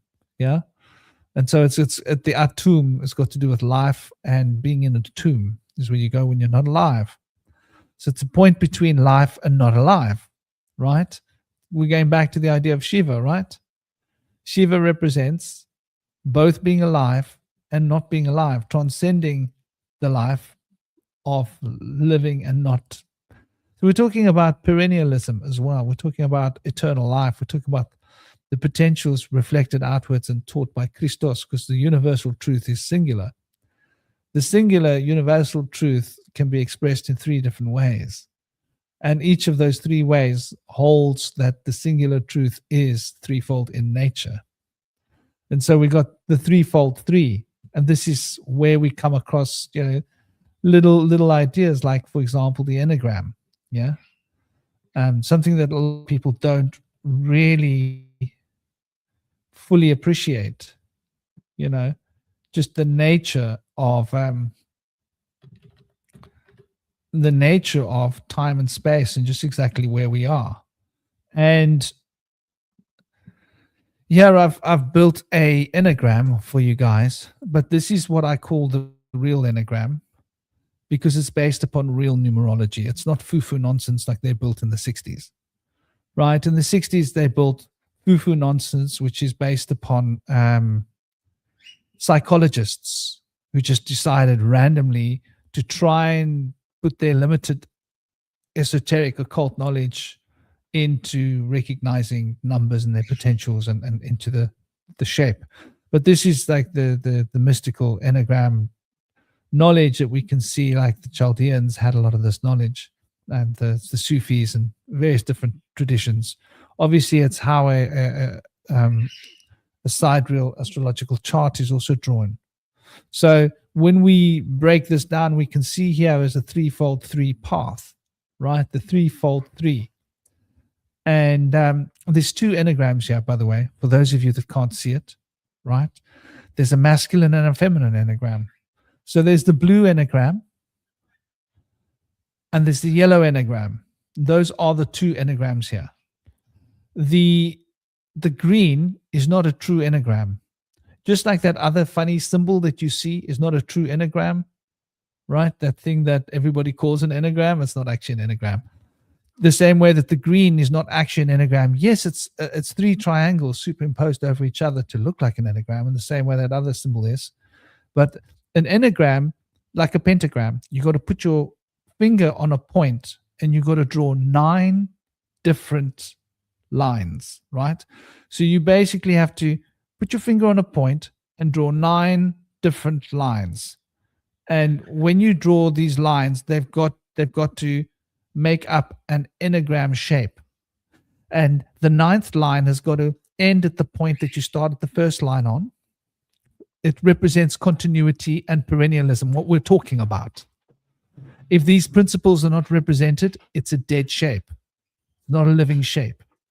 For it to be a living shape, it has to be imbued with the sacred. And to be imbued with the sacred, it has to be organic and moving. So you start on one point, you end on that point, you draw 9 lines, and all 9 lines, the lengths are exactly the same. And if you draw it in such a way that the first point and the 9th point are on the same point, you have drawn an enneagram, because there's only one way to do it.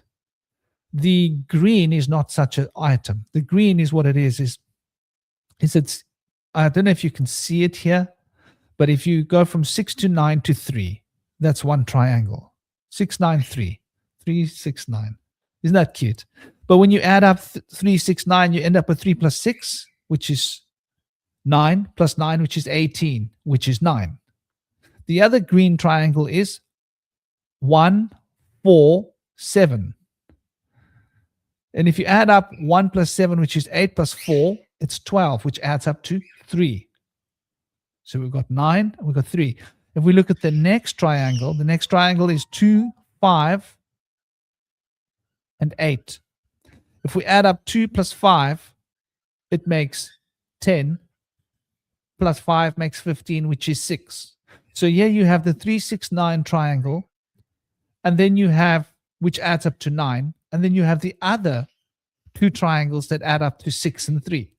So you've got 3, 6, 9, and then you've got 3, 6, 9 again in that other symbol that I've constructed within the 2 enneagrams.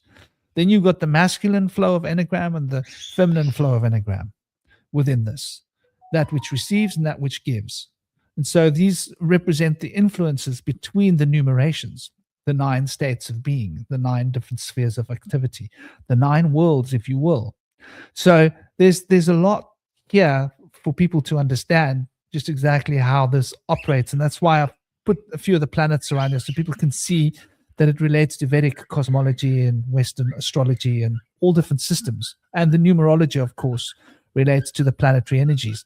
So that threefold 3 system has also arisen from the same 3 principles that we're talking about. And you can see it in India as the Aum consists of a U, and a And those 3 elements come together to form the Aum. But then the Aum is manifest. It's manifesting the Sat through the principles of Tat. So it then becomes Aum, Tat, Sat. Right? And the Aum, Tat, Sat is expressed through the 3 elements of the Aum. Once again, threefold 3, an enneagram.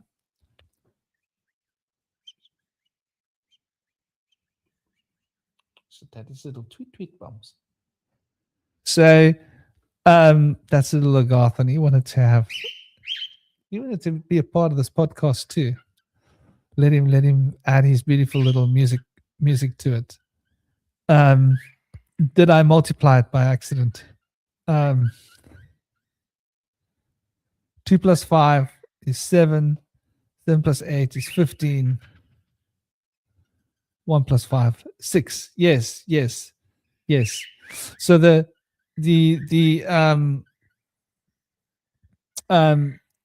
what I was getting at here, maybe if I said it wrong, just in the enneagram, is that you've got the 2, you've got the 5, and you've got the 8. So you add the 2 by the 8 by the 5. Then you got the 7 and the 1 and the 4. So you add the 4 and the 1 to get 5, and you add the 5 to the 7 to get 12, and that makes 3. So there's the 3, the 6, and the 9. Maybe I made a mistake earlier. I don't know. Who knows what I said? But namaste. Dear Rachel, welcome to the table. Hope you're good. So these 3 fundamental states are like what the alchemists are banging on about. And it's also why you have um, three, right? Why you have the triple goddess, why you have the Trinity, why you have the fundaments of the outer, the inner, and that which divides the outer from the inner as a paradigm. And so these universal. Hey, you're talking to daddy. Yes, yes, you're talking. He's growing up. He's becoming an adolescent now. So he's becoming a big boy. He's got a lot to say. Yes. So yeah, I mean, these are the ideas that I wanted to share with regarding the specifics of the threefold state and how that sort of relates to Dreamtime from a shamanic perspective, and that Maya represents the Svadhisthana chakra, the potency and potential of cause and effect, which is a hermetic principle related to the Svadhisthana chakra if you investigate it, with vibration, the third principle of Hermes, and how the third principle of Hermes interacts with the Svadhisthana chakra, Maya. And that's quite interesting because you've got the sphere of rhythm that regulates the vibrational field, and you've got the sphere of polarity that regulates the cause and effect field. And so they fold into these four elements, these elemental states, which is why elemental magic is so fundamental to altering aspects of consciousness, because it's written into our systems. It's the way our physical bodies are formed. It's the way they operate. And so, yeah, I mean, there's a lot of interesting notions to consider when we look at the Dreamtime as being three different bodies specifically. And those three bodies can bring in information or project into three different distinct spheres of activity, and also bring information back forth. Thank you, whoever gave a like. Hey, people, please do smash a like on the like button and share it on your Facebook, your TikTok, your Twitter, your, I don't know, wherever you share things. So people can see it, or even reshare it to your YouTube, and that way people will get a sense of this potential information, because I think it's information that needs to get out there. Unfortunately, most of the people that write books about this stuff are very limited in their own experience, because, like I was saying in the beginning, they spent more time reading books than experiencing these phenomenon. And these are phenomena that you can only learn and know through actual personal experience. You need to embed yourself within the experience to grasp what it is. Then when you see the books or you hear the words, oh, I did that, I know that. Sort of like hearing a carpenter talk about carpentry. And you're a carpenter, and he's talking about what he's doing with the wood. And it's like, oh, yeah, I've done that before. I know what you're talking about. Yeah, that makes sense. As opposed to someone who's not a carpenter hearing someone talking about making carpentry and wood. And they're like, oh, I'm sure I can figure that out if I think about it hard enough. Yeah, I think I've pretty much figured it out. That's not the same as experience. And so most of the people that have written the books are more heavy on the theory and the ideas than the experience. And this is what causes the big problem. Why we've got so much disinformation with regards to the spiritual philosophies, the occult sciences, the esoteric realities, and why we're so lost in this modern time with regards to all of this potential. And I think it's like really important for us to recognize and to realize there's something really interesting as well that I think I want to share with you guys. And I'm not sure exactly where it is, right? I'm going to take a look into my YouTube, and I'm going to try and find it here. Because if I can find it, it would be worth sharing with you guys.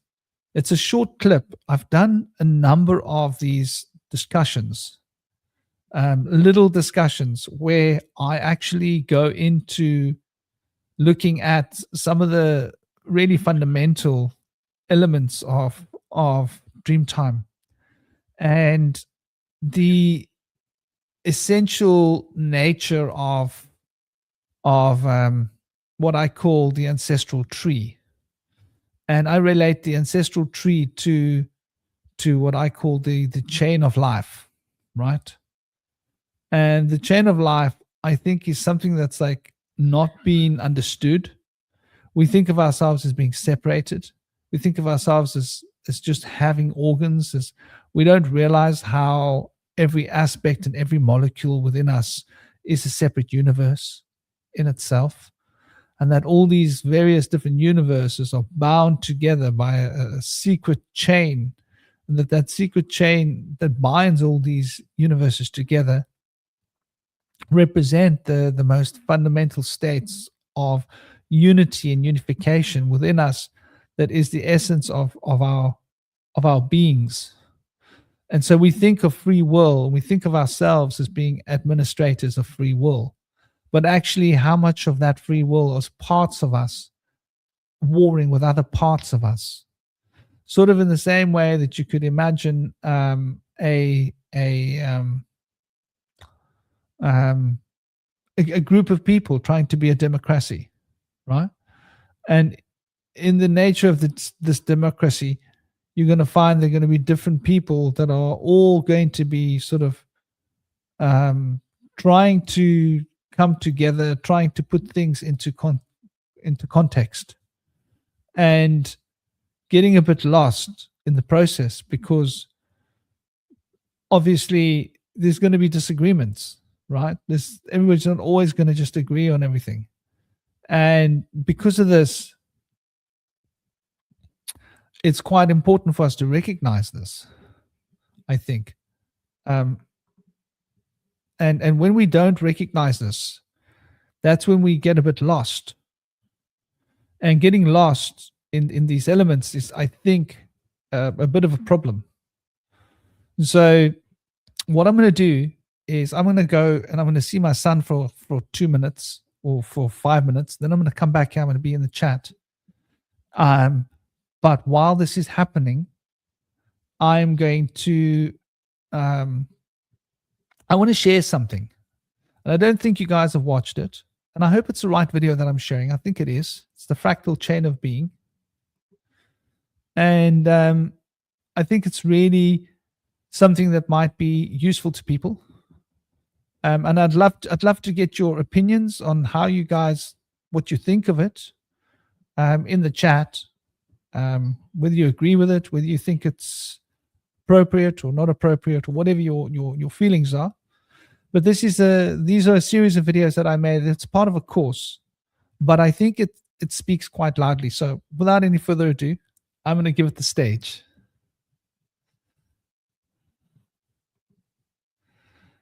And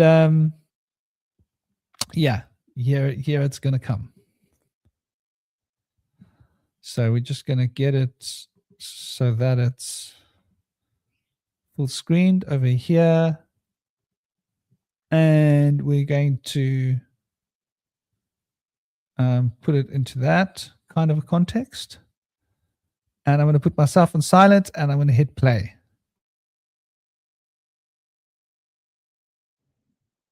This is the Bush Whisperer coming at you from the most beautiful penguin sanctuary, southern tip of Africa, Boulders Beach, Boulders Penguin Sanctuary, Cape Town. I've come to talk to you today about the chain of being. What is this chain of being of which I keep referring? Of all these beings that are the proverbial chain of being, I want you to consider for a moment, listening to those beautiful penguins, as an extension of my chain of being, the chain of being that runs through me.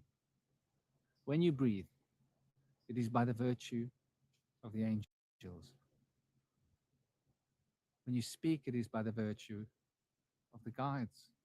You could use words guides, angels, they're interchangeable. When you move your limb, it is by the virtue of the chain of being. There is a huge chain, an unconscious chain, sadly, for most of us, of beings that constitute the form of our flesh. Think a moment upon the microbes in your body. How many cells have you got in your body? What? I didn't count, but I've heard it said there's about 6 trillion. I've heard it said that there's more than 10 trillion microbes living in your body. Maybe 12 trillion, maybe about 18 trillion cells in the body. Is that right? Regardless, there are many, many more microbes in your physical body than you have cells that are your own DNA, as we speak about our own DNA. And I say that in inverted commas, because that is an expression yet of the chain of being. But even the chain of being of our own DNA is existing in a body where there are more foreign cells. Consider that this is a cooperation, this body, that the organs are individual beings for a moment. This is true shamanic philosophy. It considers the organs as being beings in their own right, considers the tissues as being different forms of life. Bless you. Considers the cells as all being individual living beings. Bless you. It considers the nature of reality as being an expression of this fundamental multiplicity of being, which is essentially stemming from a sense of unity. What does this mean when I say these things? Well, what it means is that small things fit together to make up bigger things. And those bigger things fit together to make up yet larger things. And those larger things fit together to make, hello, much larger things. And those much larger things fit together to make huge things. And those huge things fit together to make totally macro huge things. And those macro huge things are once again tiny things on another scale of being that fit together to make larger things, that fit together to make very much larger things. And so on and so on and so on goes the scale of being. And when we look at the smaller things, those smaller things are made out of yet smaller things that are made out of smaller things. And we think then of molecules, separate living little beings. And we think of atoms as inanimate objects. Are they not just a different form of life on a different scale of being? Then we look at quarks and we notice that quarks are different life forms, different beings. And we go beyond quarks and we start looking at those subatomic particles that are gluons and how the gluons fit in spheres of 6. What are the gluons made out of? We've been told they're the smallest object. Well, we were told quarks were the smallest object. But at some point, we were told atoms were the smallest. These are all life forms, but of a different order of life, of a different grade of life. For all things are an expression of life. And I would say that as you look into smaller things, you'll see smaller things make them up. And that there's this fundamental ladder of being. And this is just the physical plane. Right. Now let's look at the spiritual planes. There are certain spiritual realities that are made out of other spiritual realities, smaller spiritual realities that are fitting together. And these fit together to form yet smaller realities. And these are constructing larger realities. And so the spiritual scale, as above, so below, is following the same principles. There's this universal expansion of consciousness that is coming from the smallest part. And from the greatest part of the expanse of consciousness, the smallest part is being reflected. Why it is we can see a grain of sand within the whole universe, and why within a grain of sand the whole universe can be seen, experienced, and understood. Because the continuity of being is a chain of beings. And this chain of beings is the structure of being through which reality is seen, experienced, digested, facilitated. So we think of ourselves as being units. We are parts of something bigger. And when we look at who and what we are, there are parts of us. And when we look at those parts, there are parts of those parts. And we look into those parts, there are parts of those parts. The same can be said for the emotional reality. The emotional reality is constructed of emotions. But when we look at these emotions, they form a greater scale of emotion. And we look at that emotion, it forms a greater scale of something else. And when we look into the smaller scales of the emotions, it breaks off into little passions.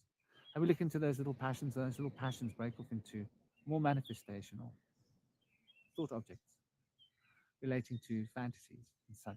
And these break off into yet smaller objects that become more consequential. And we end up right here in this tiny little sphere of matter, the end of it all. We think of matter as being large and that the subatomic space is small. I want you to invert that. Think of it in terms of subatomic space is huge and matter is small. Matter is the contraction of subatomic space. Consider that, contraction. This universe is a contract. It's a contract between various beings in a sphere of cooperation. And we call these the heavenly choirs in Christian traditions. We call this the pantheons of being from pagan traditions. We call this the guides and the confluence of guides, and how the guides are within themselves, having guides guiding them. And within those guides, there are guides guiding those guides. And there's an infinite structure of guides through the shamanic path. Understanding that the fractal of life is truly the fractal of being, that the fractal of being is truly the fractal of the unseen, and the fractal of the unseen is a confluence of beings, all bound through this chain of causality, through this chain of existence, through this chain of being, by invisible chains of love. So love becomes the connecting facilitation that connects all things to other things, that produces the synergy of harmony in order for life to be expressed. So this is what I mean when I speak of the chain of being, these chain of consciousnesses. There are microbes, there are macrobes.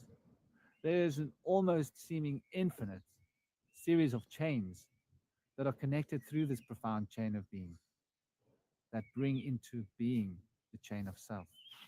And so when we understand that the self is a dream, that dream is constructed of yet smaller dreams, and those smaller dreams are constructed of yet smaller dreams, and all of these tiny, tiny, tiny dreams get so small that they become the facilitation of the great dream.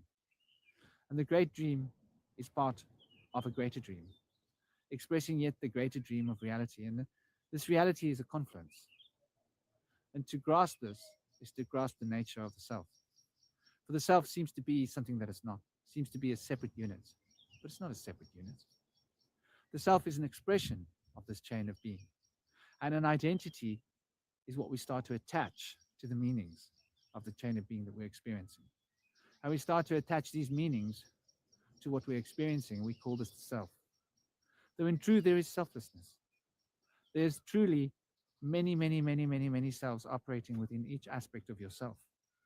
And within each aspect of that self, there are many, many, many selves operating. To understand how this works, to understand the causality of consciousness, this is the domain and the path of the shaman, which is why nature becomes the guiding principle. For nature is expressing this perfect confluence of being in the way that all creatures are expressions of a greater reality. All creatures are in a state of cooperation, reflecting these divine principles, so that the physical and the mental, spiritual planes can all find a harmonic expression here through what we call reality. Like and share this if you're finding this, touching the spot. If you find this interesting, push it out there. Let the algorithms work. Hopefully this can find the right people and they can find the right inspiration from this and they can start to seek nature to find. So there is like a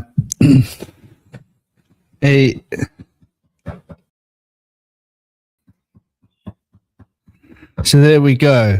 Let's just get this right again. There we go. I'm back. Big love. I got to go make sure that my son's eaten, made him a lassi. He was explaining to me how bad the vegans are. I couldn't disagree with him. He saw some YouTube of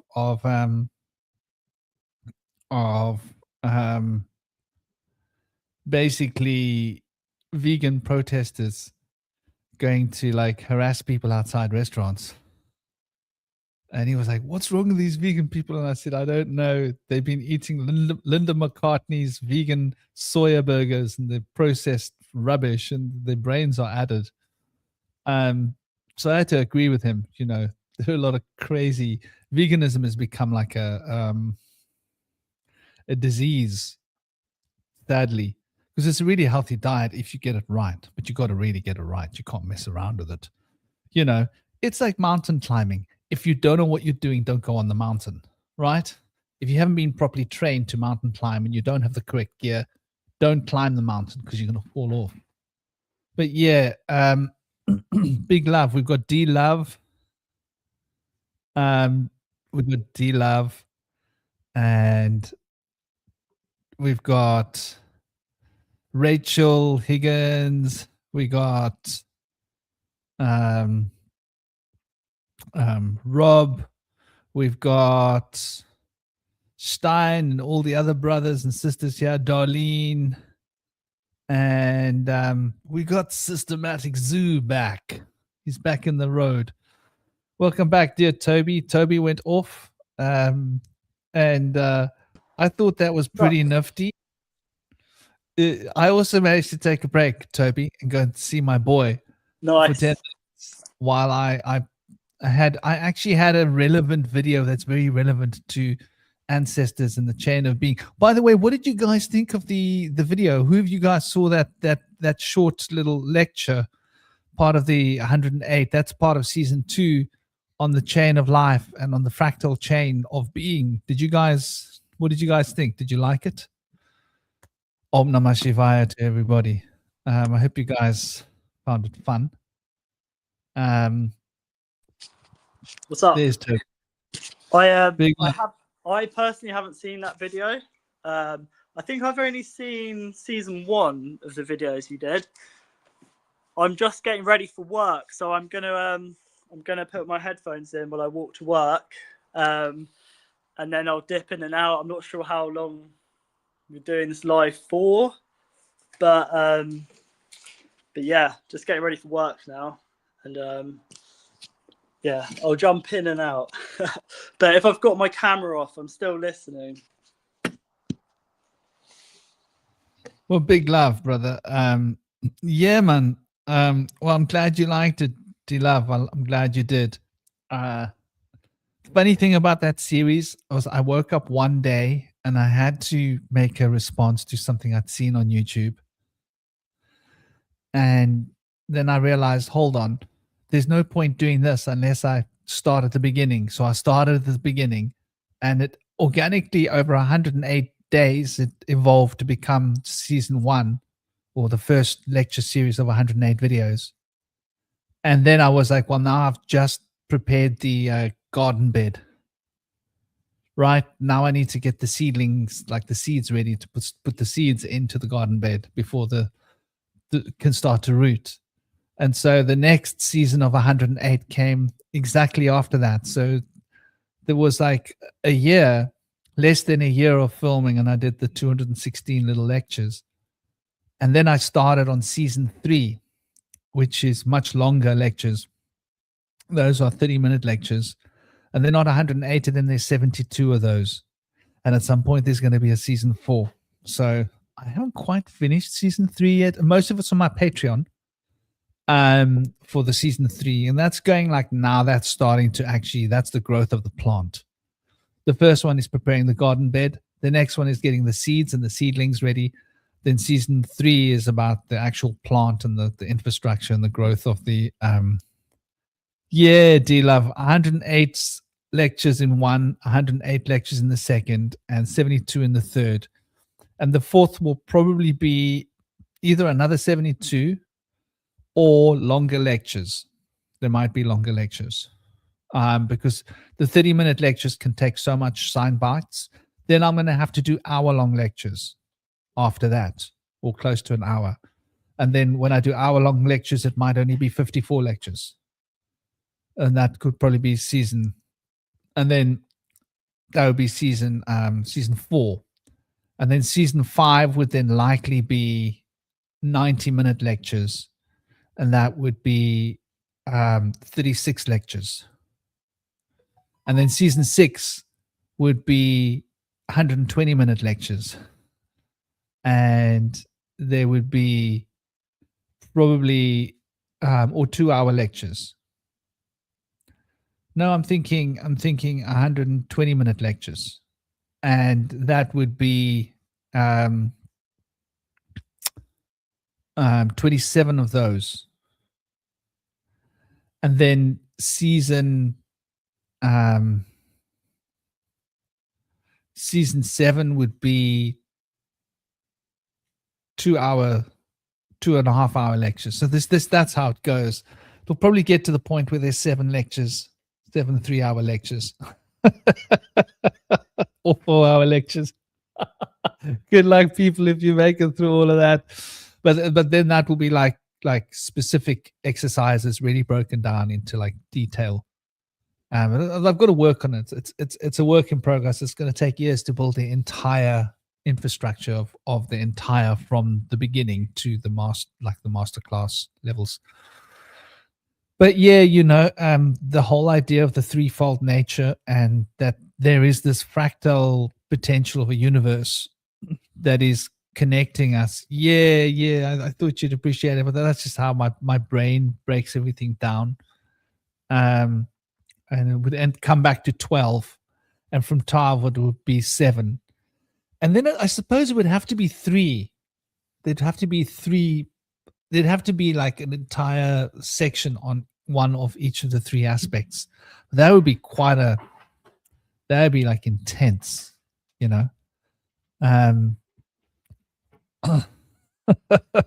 6 days short.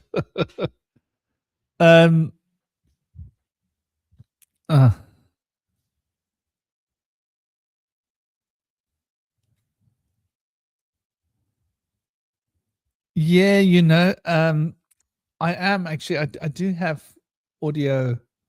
I'm gonna capture the whole lot as just audios and put it into audio, as well. It's something I've been meaning to do. Put it out there as a podcast.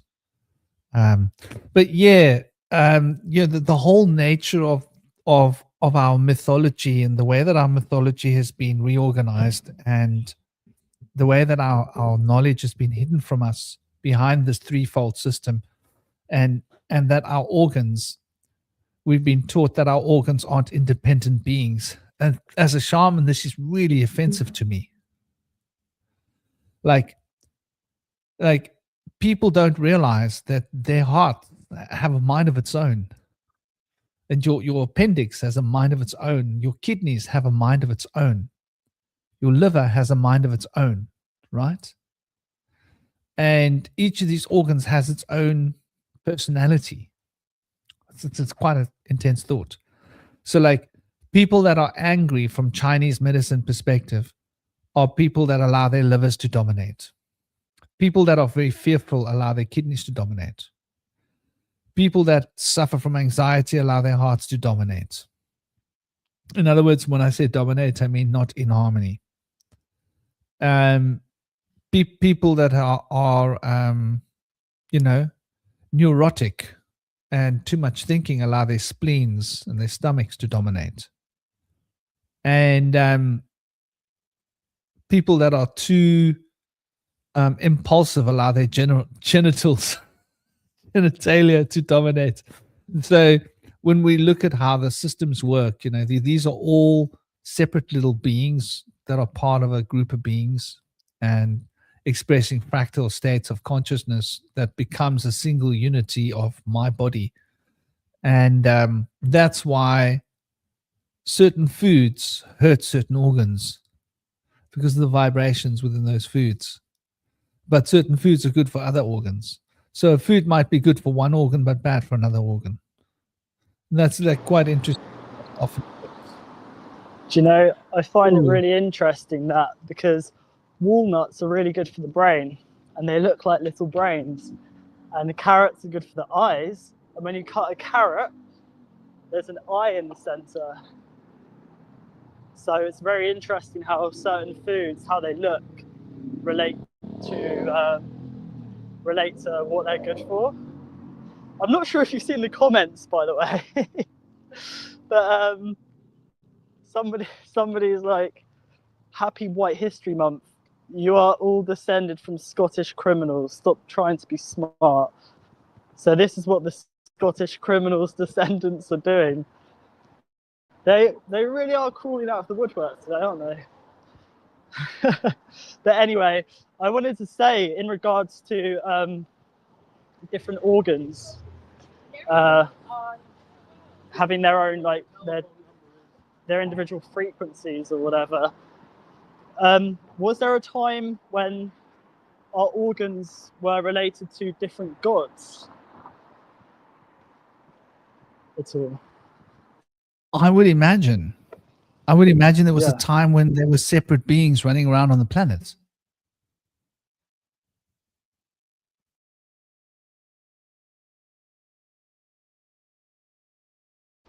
What do you mean? I'll use an animal as an example. Let me get a picture, because a picture is 1,000 words. Well, it's almost 1,000 words. It's not quite 1,000 words, but it's trying to be 1,000 words.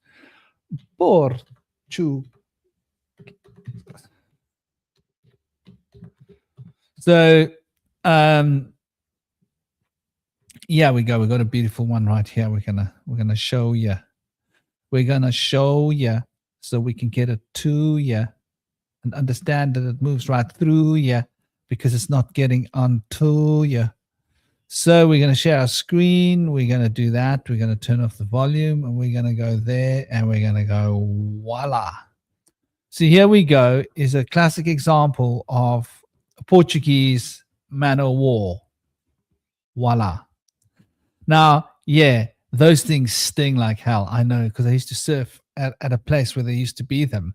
Every once in a while, I used to go to the other side to ride waves where, what's the place called? The Strand. And we got loads of them there. You get stung all over your legs and your feet and your hands, because you're wearing a wetsuit when you surf. It's Atlantic Ocean. It's cold. But I used to come out and I'd have stings all over my hands. They sting pretty hard. I mean, I've been stung by jellyfish and these things and all sorts of things over the years.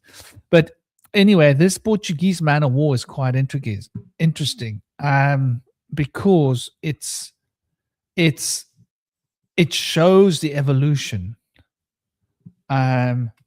Was three beings that became fused, and you can literally see that there are vestiges. So yeah, you can see what it is that I'm getting at, right? Let me make this bigger for you so you can see it. So the Portuguese man o' war is not a single organism, but a colonial organism made up of highly specialized, genetically identical individuals called zooids. These beings do not just fuse together, they hatch from a single fertilized egg and divide into distinct parts that attach and work together to function as one living entity. I want that to sink in. I want you guys to get to grasp what we're talking about. So what that's saying effectively is that this little Oki over here, this little character here, there's three parts, right? There's the bubbly part, which is like the locomotion part. Then there's the hunting part, which are those little stingers that like basically entangles its prey with poison and then pulls it back towards itself, shrinks, shrivels up, curls up. And then there's the digesting and eating part, which is the central part within it. And underneath it, the underneath part over here. And that's where the stomach and all of that, or the equivalent is. So these are three distinct beings that distinctly hatch from three separate eggs, but they fuse together to become this. It's an incredible thought. Now, we can see that this is how evolution happens. And this is like a very old creature that hasn't like changed much because it hasn't needed to. Now, what I'm saying is that from a shamanic perspective, humans are like this. There was a time in ancient, we're talking billions of years. Our physical bodies were like fused different things that operated together. But they operated together in such a way. So here you've got a stomach, you've got limbs, and you've got navigational ability to move around. So the air bubble on the top gives it the right amount of buoyancy to float, and it gives it a little sail so that it can blow around with the wind and move around on the water. And the digestion system is what translates all of the energy, and it makes sure that every part gets food and nutrition and everything. And the stingers at the bottom, they're just hunting. They're just constantly hunting and grabbing food, like, animals. So this is three different organs that has become one conglomeration, and humans at some point was this, and that our organs were separate beings that operated together to survive, and they operated together more and more and more, and like 500,000 years later, they were like living just about on top of each other. Another million years later, they were like they were starting to fuse because they were so close to each other. They actually started to fuse to each other. Like if you take a plant, a cutting, and you take two different trees and you stick them to each other, and you tape them to each other, they're actually going to fuse and become a new plant, which is a crossbreed between these two plants. There's no reason why that can't happen with other kinds of beings that spend too much time close together, right? So one being, for example, might have had like a weapon that could protect. Another being could have an ability to extract nutrients. But the being that extracts nutrients on its own would be eaten by the predators. And the being that is able to protect wouldn't be able to get nutrients. And so the nutrient being, you see this in fish, in creatures under the sea, that some creatures have a close symbiosis and they live very closely together. And if conditions are pushed hard enough, they will end up being right next to each other all the time, and they would probably start to fuse. And the genetics would, over time, another million years, evolve into another organism that contains both of those. Does that make sense? Yeah, that makes sense. I was kind of thinking as well with in regards to gods being related to different parts of the body, like our lungs, for example. In Chinese, lung or long means dragon, and you know that clearly relates to the lungs in some way, and also Hecate being relating to the liminal, like crossroads and stuff, relating to neural pathways with the brain.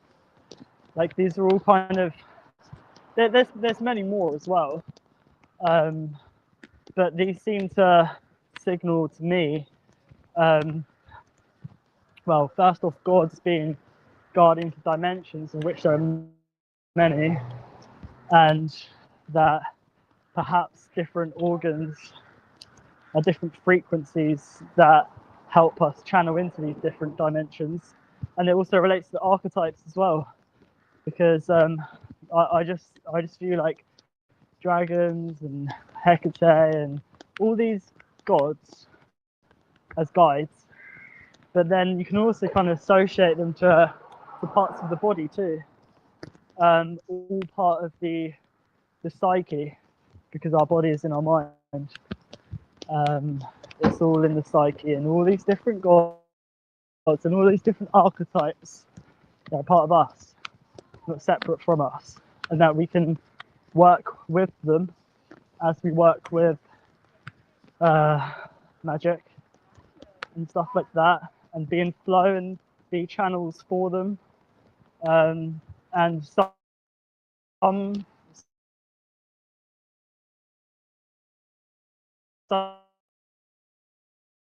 of these archetypes will speak louder, or they'll align more with our frequency than others. So some people might be more connected to dragons,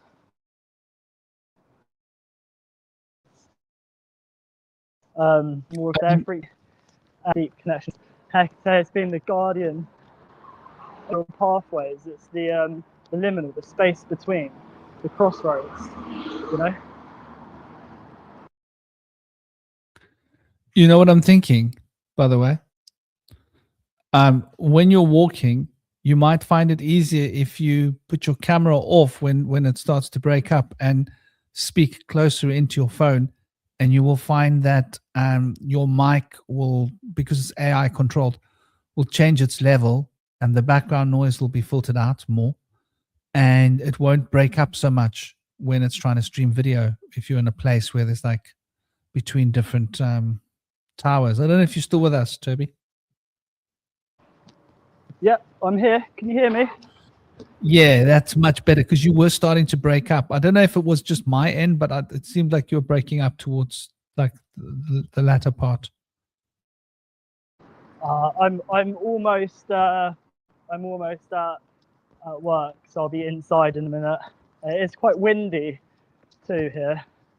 But yeah, my point was that I just view these gods as different frequencies, and with some of them you can make correlations between parts of the body, like Thor being related to lightning and electricity and expansion, and that being related to the mind and the synapses of the brain. And Hecate being liminal spaces, the space in between, which is neural pathways, which is again the mind. And dragons being related to lungs as well. I can't think of any more from the top of my head. It's quite distracting walking at the same time. Well, I mean, eagles related to the eyes, right? And you know, goats related to the skeletal system. Like, but yeah, the list does go on. You can probably also see a lot of it from the astrological, right? Lions are obviously associated with the heart. The crab is associated with the breasts, right? The bull is associated with the neck. Isn't that interesting? With the thyroid and parathyroid. And the ram is associated with the head, especially the front of the head. So these are fairly old and fairly universal concepts. But yeah, there's these powerful associations, and I think that those deity associations are very much real. And I would go as far as to say that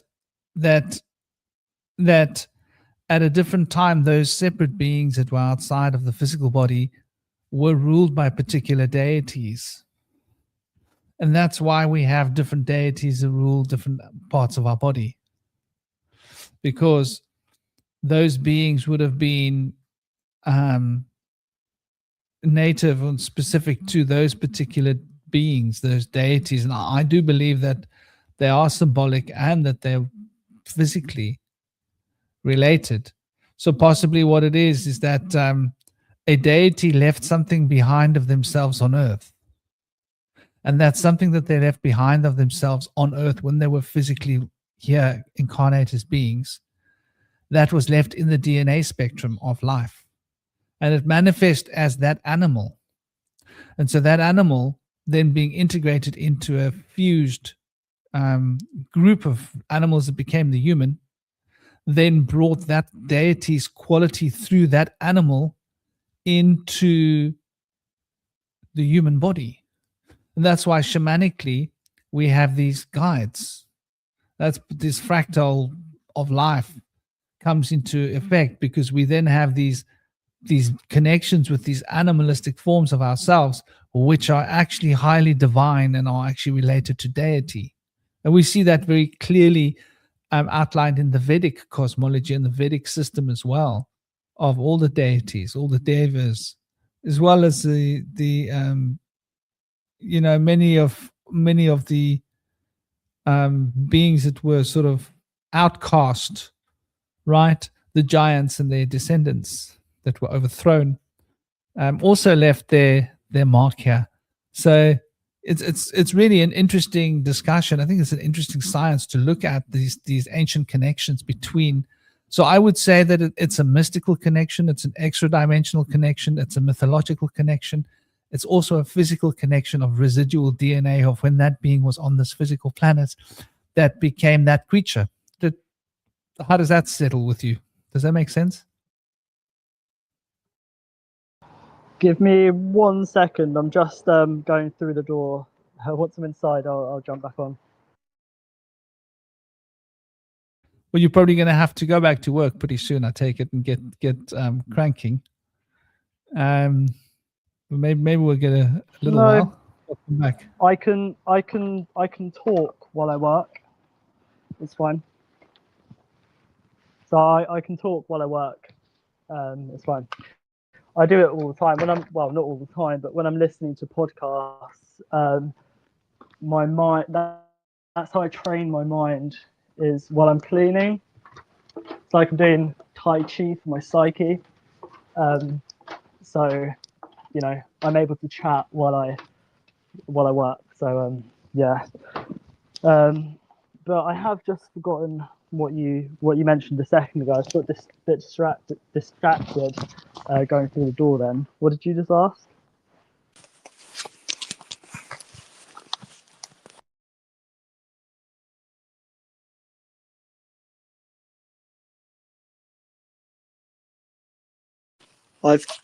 Your mic's muted. Yeah, what I was saying was that these deities exist on another plane of consciousness, another plane of existence. Right. They're also symbolic, they're also metaphorical, but they also are in the animals that were vestiges of the DNA of the deities when they were on the planet, that encompassed itself to become those animals as expressions of those deities. So they are like on every dimensional aspect, the physical, the mental, and the spiritual, if that makes sense. Yeah, that definitely makes sense. Yeah. So with the etymology of the of deity as well, you have die, and then you have itty. And the itty, I always say the itty, nitty, bitty, gritty, doesn't matter.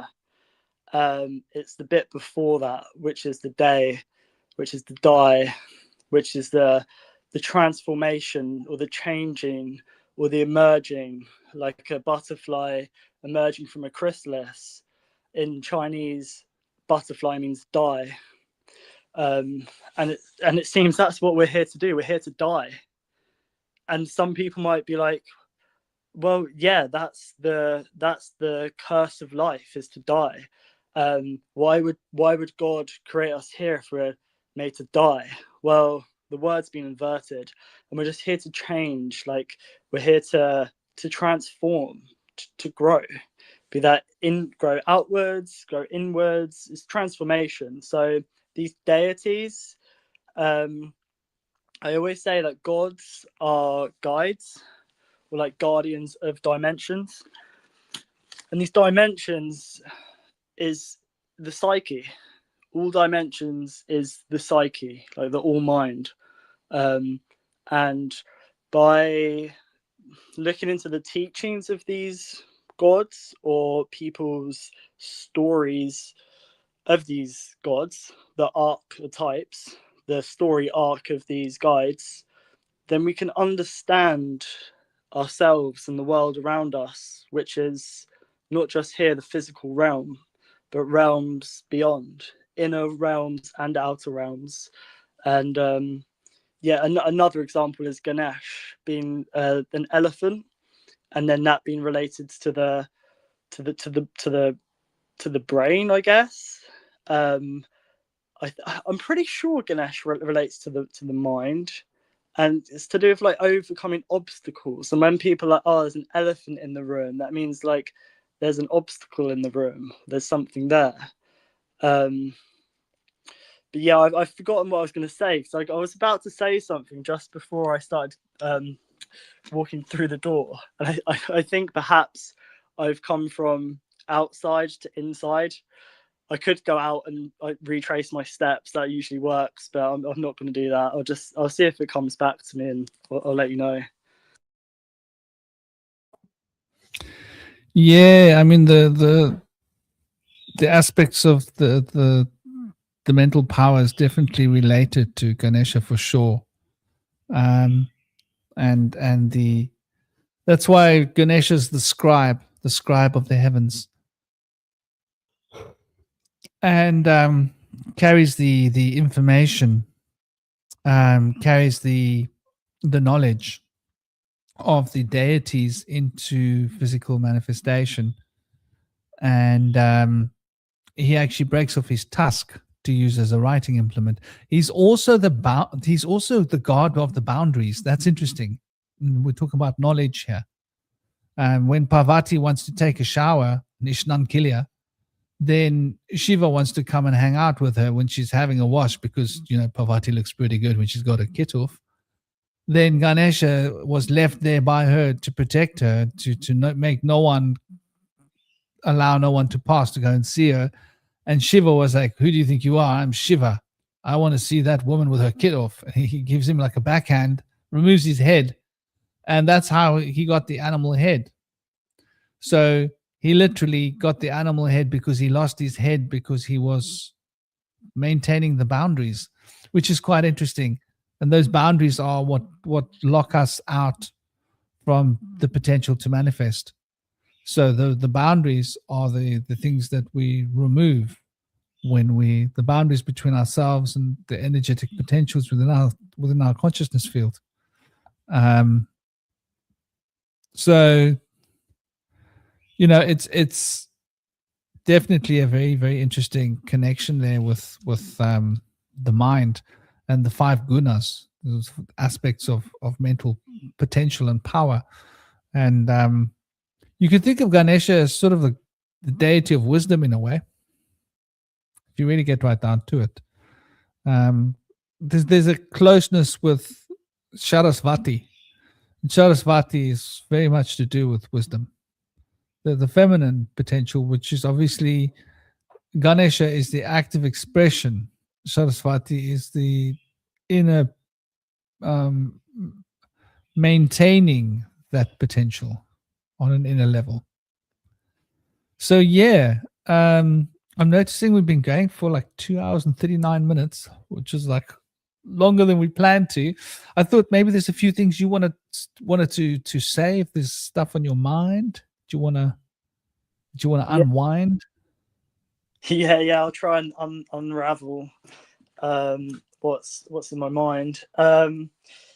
So I just find it really interesting the sort of connection of chaos and order, and obstacles and boundaries, that because like we have structure, which I'm hesitant to relate to order, because we have structured water, and then our etheric bodies related to structure too.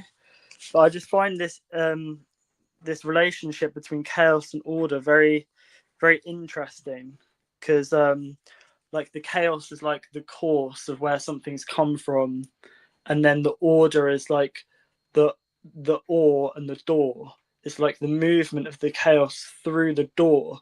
But how I relate this to gods and dimensions and us and the psyche is that with dormant potential or dormant energies, that's door and ment, that's doorways, portals of the mind, that's dormant potential that we all have. And I think that like my process of learning about all this stuff is that we can't tap into the all mind, otherwise we can't tap into it straight away.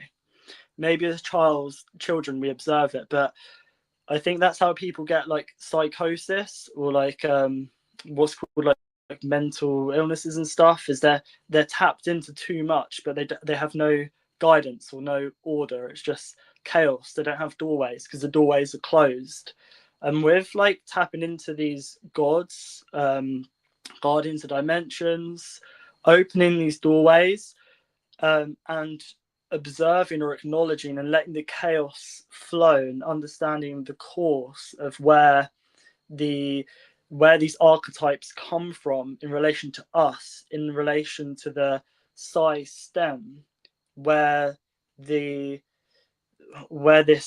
stems from in relation to our psyche, like the essence of what these gods are, these guides, that they can open doorways for us, and we here in this realm can channel this energy through these doorways. And I think that's what we are here for, and this is why we've been detached from gods, lots of them demonized,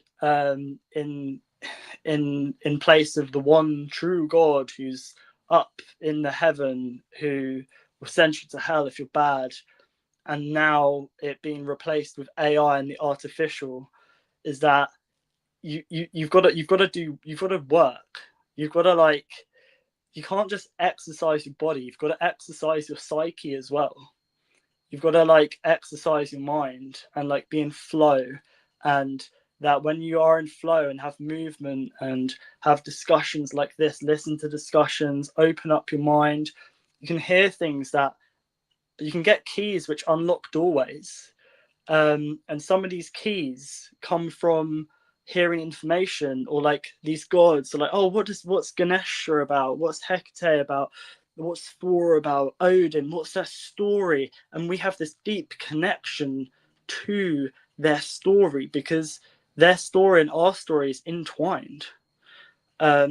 Because these timelines seem to all be connecting now. The threads, the weaving of the three fates of the past, the present, and future are entwined now, and we're the ones that can bring these gods into existence once again, and that these gods, guardians of dimensions, can help us channel.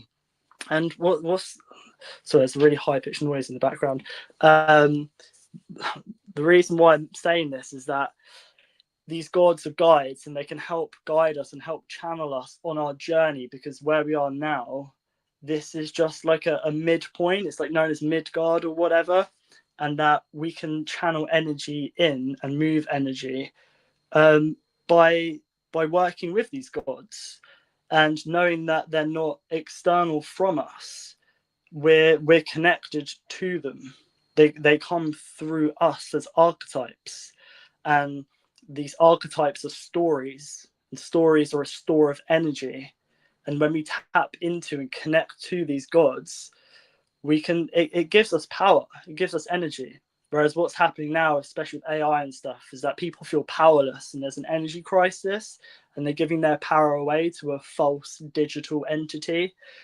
So I think that that now people more than ever need to start reconnecting to their ancestors, to their guides, to the power of their toridic field, to the power that dwells inside all of us. And we navigate that by understanding these stories of this mythologies, which we're told myth means not real, but myth is the most real thing there is.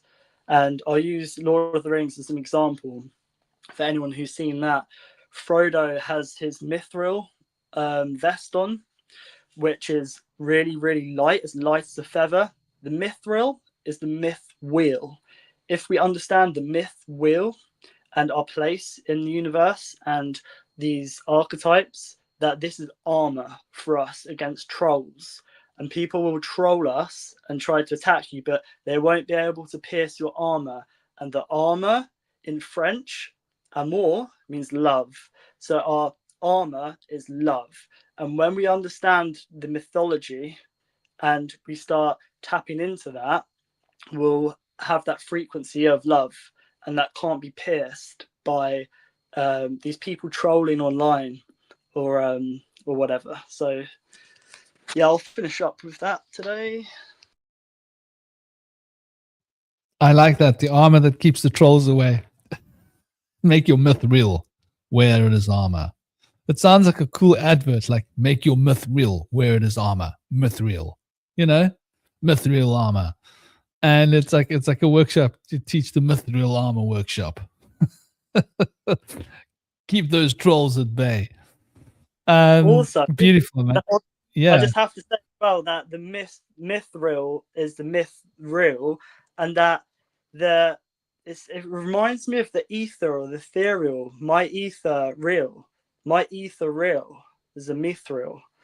So when you tap into that, my ether is real, and the ether, guess what, is around us, and that is our protective armor that these vampires want to sink their teeth into. So mithril, myth is real, my ether is real. It's all the same, and it's layered. You have the myth of like these archetypes inside us. you have the myth wheel, which I guess is like outside us, like astrology, the cycles of time. And then you have my ether is real, which is around us as well. The toroidal inside us, the toroidal around us, the toroidal around the earth. And that is this three layered structure, I guess. Yeah, absolutely. and you know, you were mentioning before that the deities and the gods, they work through us. And once again, when we apply the threefold system, right? Yes, the deities exist in a parallel state of hyperdimensionality as actual intelligences. And yes, they work through us because we are them, because they are us. And why are we them? Because each of the deities has left behind some of its own physical essence on the earth when it went in back into hyperdimensionality, and that became animal forms, and we carry those animal form DNAs within our bodies. And so our very ancestral lineage is connected to those animal forms, is connected back to those DNA forms. So when we read the story of, for example, the Anunnaki, right? How the beings came down to earth and how they changed us and mixed us with their own DNA, how they created us and how they put some of their own essence into us. This didn't happen in a day or a week or a month or 1,000 years or even 10,000 years. It happened over many, many, many, many a long period of time. And so there's an element of realism to it, right? The very deities. So people say, oh, well, you shouldn't invoke Ea because Ea was an actual being that walked the earth. Yes. But then when you're invoking Ea, Ea is also a deity. Yes. So how does that come together? Well, the Ea that existed on the physical plane had some incredible powers and abilities. And those powers and those abilities live on through the DNA that Ea has left on this earth plane, that got manifested through certain animal bloodlines and animal lines, but is also part of the human DNA genome and has become fully integrated into the human system. So we have our ancestors that are closer to that Ea that we can connect with to draw more of that Ea essence into ourselves, those supernatural abilities and powers. But we also have the very DNA of that Ea, and through harmonic resonance, by attuning to that DNA within us, that ancestral DNA, which we call the junk DNA, which isn't junk, we're able to activate those potentials within the human condition and tap into those very ancient powers, those very ancient abilities, which have been lost to us. And so, yes, humans were affected somehow by the beings that interfered with our development, but in the process of interfering with our development, they left some of their natural essences mingled with ours. And so there's good and bad that came with those essences. But part of those essences brings powers. And of those powers, there are supernatural powers as well. So it's like, I would say, like, they work through us because they are us, because we are them in an essence, like a fractal essence. Well, I just want to throw out there, because the example that Anunnaki came here to mine our gold, not give us gold, that is a real possibility, that they gave us extra coding or whatever.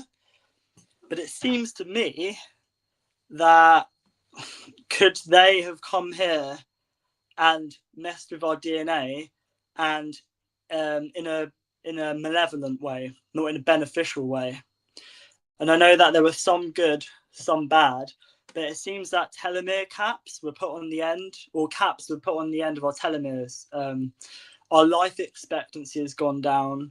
The gold isn't just gold. The gold was our spark or our louche, which is still being harvested now, except it's harder to fight these beings because they're not physical, they're metaphysical. They use their legions of parasites called the elites, but I'm more inclined to think that we were we had so much potential, humanity here, and that there are beings which came here from space or interdimensionally. They messed with us, and I don't think it was in a beneficial way. Like, there's the story of Enki giving us DNA and stuff, and I don't know how I feel about that. I don't know whether it's this or that. I'm more inclined to see that it was more of a messing up what was already good, what was already of the earth. So yeah, I'm not really too sure how I feel about that. I think they came with selfish intentions. Let me give you an example. Western country goes to Africa with the intention to take their resources, right? But in the process, the African people get technology, they get they learn to read and write, they get clean water, they get stuff that they were struggling with before, maybe because the population was growing. They get a benefit off of a corporation invading their place to take over their country. And when that corporation goes, they've still got the good that they got out of the deal, and they can slowly work off the negative. So I think you're right, and I agree. Like there was definitely a meddling, and oh, by the way, gold. I want to throw this out there. You might like this. You know that your body probably has about, at least your body has more than 0.2 milligrams of gold in it. Did you know that? What type of gold? Gold. Like from the periodic table? Monatomic. Is monatomic gold different to that? Because I'm sure that the gold they came to mine wasn't from us. It wasn't gold. It was monatomic gold. No. I think that they were mining real gold and maybe turning it into monatomic gold, processing it. But I'm just showing how the multidimensional fractal works in reality. That even within our human body, when loosh is being mined from our bodies, we actually have gold in our bodies. So that loosh is related to a vibrational frequency, which is actually in our bodies, which is actually gold. It's an interesting concept, right? Yeah. And also the sun is another name for the sun is soul. And the metal linked with the sun or soul is gold. So those three are interchangeable. So really what the extraction of gold from us is an extraction of our soul. And this relates to Ahriman and our extraction of our identity, which is our soul. That's what makes us different to everybody else, is our soul. And this is what the hive mind, the singularity, this Ahrimanic energy is. So it's like this may have happened in the past, the mining the gold. Perhaps that was just on Earth, like from the Earth. But now it's more of metaphysical gold, which is mining and trying to extract our soul. And this is why now there's so much happening with DNA. Maybe it happened in the past, but we don't necessarily know that. What we do know is that there are places, especially in Africa, where there was a lot of gold extracted. And maybe it was DNA at the time then as well. But is there so much gold being extracted from the earth now? I'm not sure if there is. But now it seems to be more metaphysical. It seems to be from us, from our body, be that our divine spark, our soul. It is interesting when you follow the etymology, like I said, with the sun being soul, and we have souls, and that's our spark, and the sun being like a plasma. We have plasma inside us, our life force, and then we have now this emergence of AI and the artificial, and this Ahriman and this cult-like collective hive mind. I find that very interesting.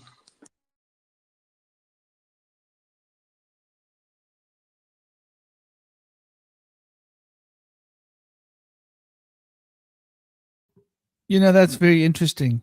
And I think they are connected. I think like what we see as gold on the physical plane is something else on the fractal energetic plane, but it just happens to manifest as physical gold.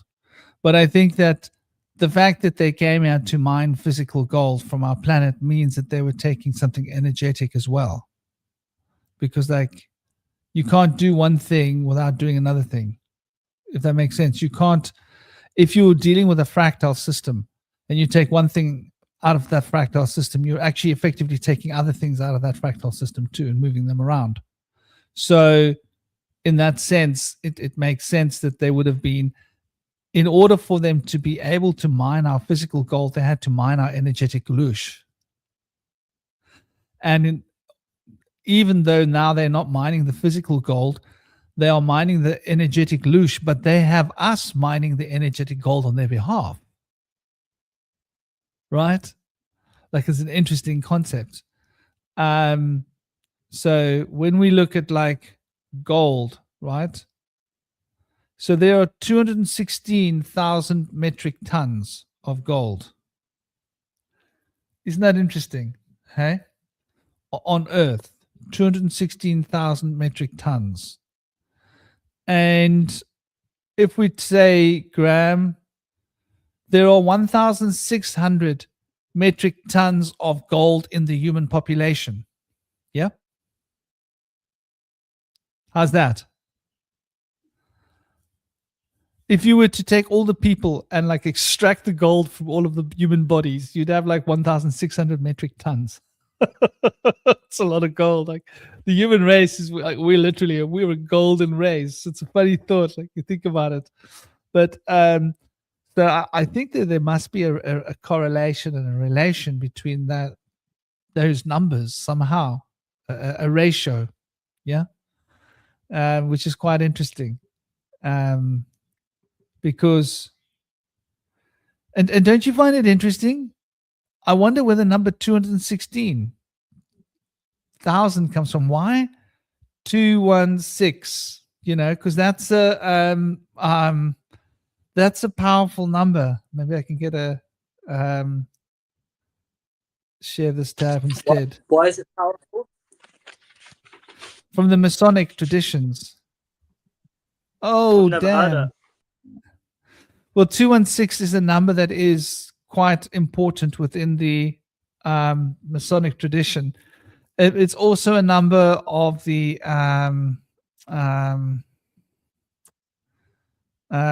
which prime number is it?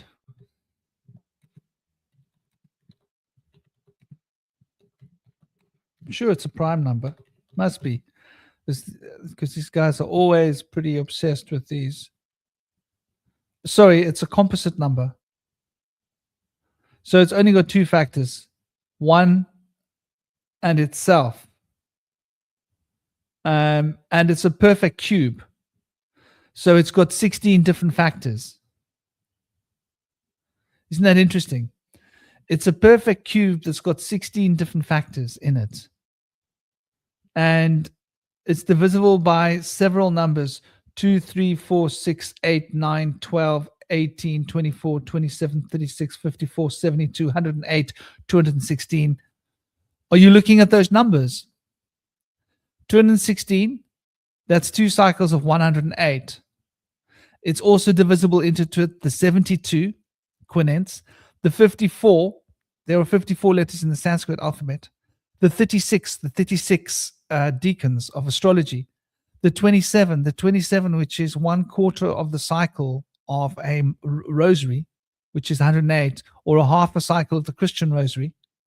24 is the polarized expression of the number 12, quite important. There are 24 hours in a day. The 18 is rather fundamental. 18 is 3 cycles of 6, or 6 cycles of 3. 18 is fundamental to our understanding of the Enneagram and how it relates to us. Then the 12, as we know, the 9, which is the Enneagram, the 8 of Saturn, 6, which is the hexagram, 4, which is the square, 3, which is the Trinity, and 2, which is the Yang and the Yin. You see all these numbers, and there's one, and there happens to be 1, 2, 3, 4, 5, 6, 7, 8, 9, 10, 11, 12, 13, 14. So the 15th number, right? I hope you guys are seeing this. Yeah, you guys are seeing this. Good. It's not on the screen. So what do we see when we see the 15th number? Let's break this down, ladies and gentlemen. You guys gave me a second wind. Dang. So the 15th number is very important and relevant because of, and give me 1 second and I will pull it up into our images here. And voila, bing. There it comes. Give me a second while we wait for StreamYard to bring it to the screen. And there it is. So once again, here we go. Here we go. So the number 15, right? Sorry, 8 plus Franklin, you're 1. supposed to be sharing something. Yeah, I am. There's nothing on the screen that I can see. Can you people see it? And our tuition, namaste, our tuition, D-Love, everybody in the chat. Can you see what I'm sharing on the screen? Yeah, because I can see it in my StreamYard. I hope you guys can see it. Anybody in the chat? Okay, everybody in the chat. On the count of 3. Can you see the Saturn square that I'm sharing on the screen? I'm wondering if it's your device, because you had this happen before. Yeah. I did see what you were sharing a minute ago. It might be my device though. Oh, yeah, it's fine. You can see it. Never mind. Yeah. So it's the Saturn square there, and the Saturn square is, as we know, it adds up to 15. Any way you take it, it's 1 plus 5 plus 9 is 15. 3 plus 5 plus 7, 15. 8 plus 5 plus 2, 15. 6 plus 5 plus 4, 15. Whether you take it left, vertically, diagonally, horizontally, it adds up to 15. And so when we come back to this numbers here, 8, 9, 10, 11, 12, 13, 14, 15. So there are 15 factors. There's 15 elements within that number 216. I think this is why it's so fundamentally important. Why?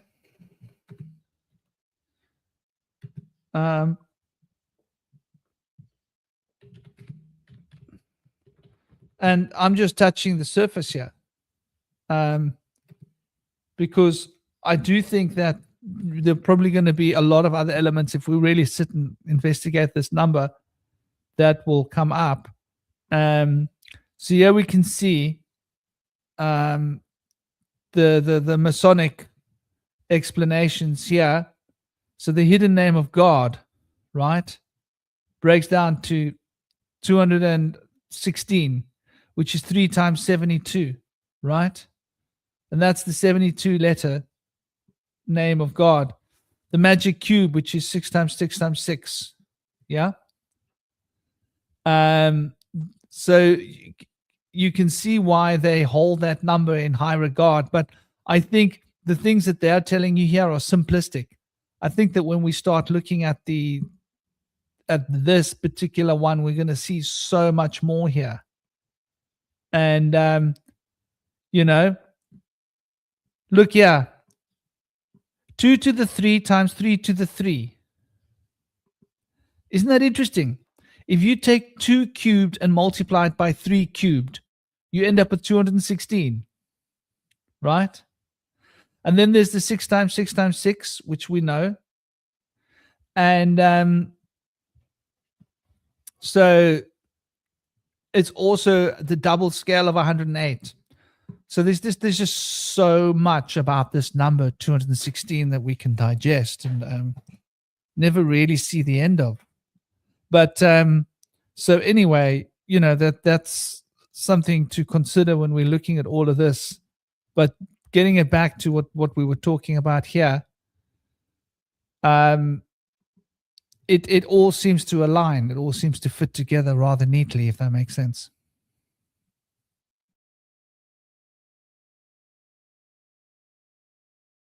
Yeah, I can't really remember why why you brought up those numbers in the first place.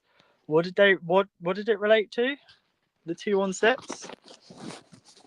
What was the original thread?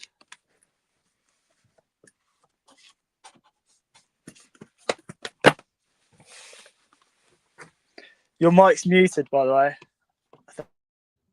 I only had about 4.5 You're hours muted. sleep last night, and I haven't had my siesta yet today, because I was working really in the night with my US clients. When my clients need me, then I do a night shift. Then I work at night. So, and it's pretty intense work, energetic work. So it then leaves me quite. I need to sleep to invigorate the physical body. But the fundaments of how did we get to the number 216? It came out in the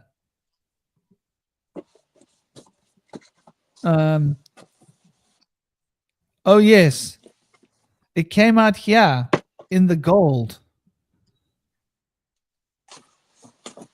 Yeah. Is it the Approximately atomic gold? 216,000 metric tons of gold have been mined and processed globally in modern history. So they are saying that we have 216 million metric tons of gold in circulation. Don't you find that interesting?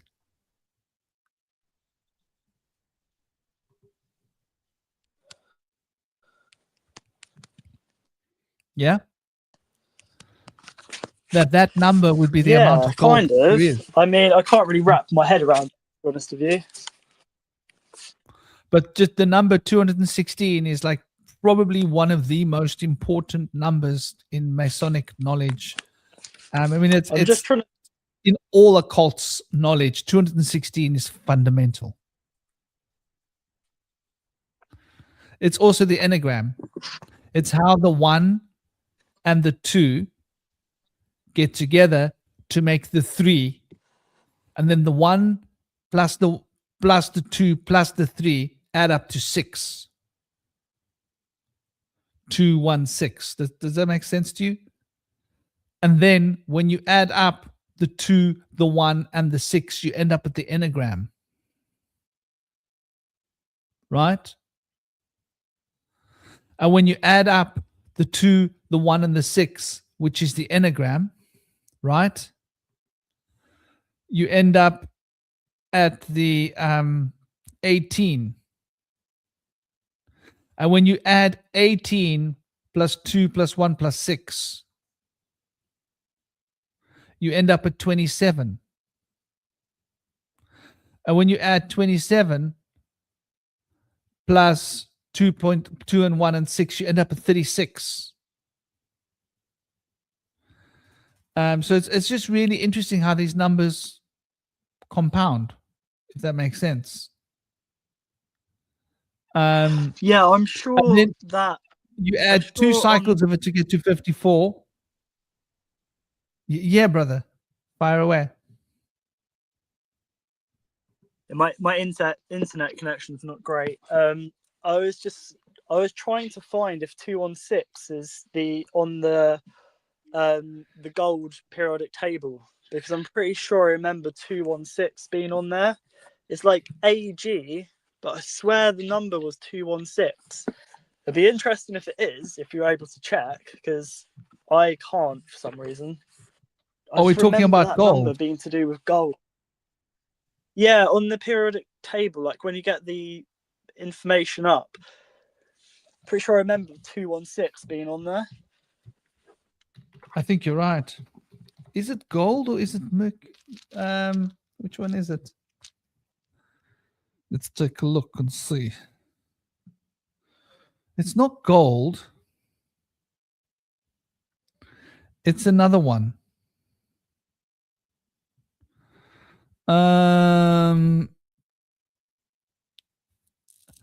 What element has atomic weight of 216?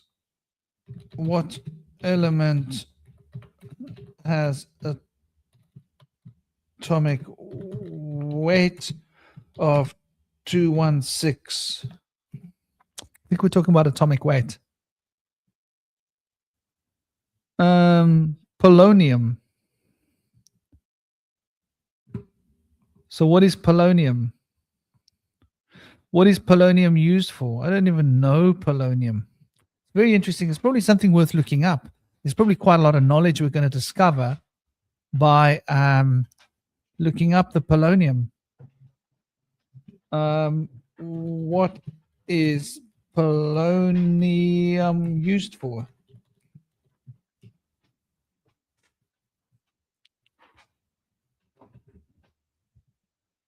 So it's highly radioactive and a rare element. Its practical application leverage is intense radioactivity to generate heat and alpha particles. Common uses include static illuminators, used in specialized brushes to safely neutralize static electricity from industrial processes like paper rolling and plastic manufacturing, space exploration. It produces a lot of heat.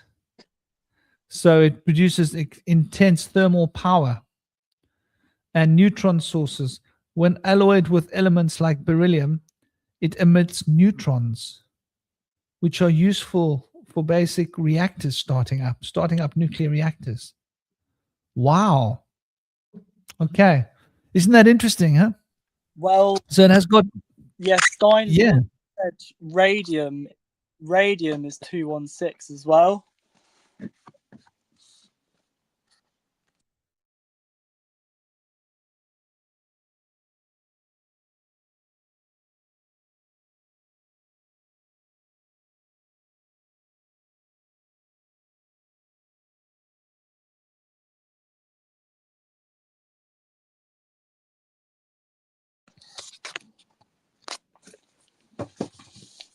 That's interesting. Are you seeing the chat, Franklin?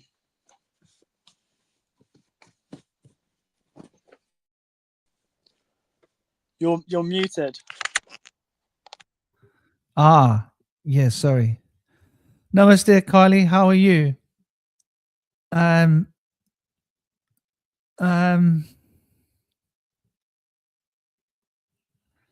Charlie, sorry, I call you Charlie. I don't know why I called you Charlie.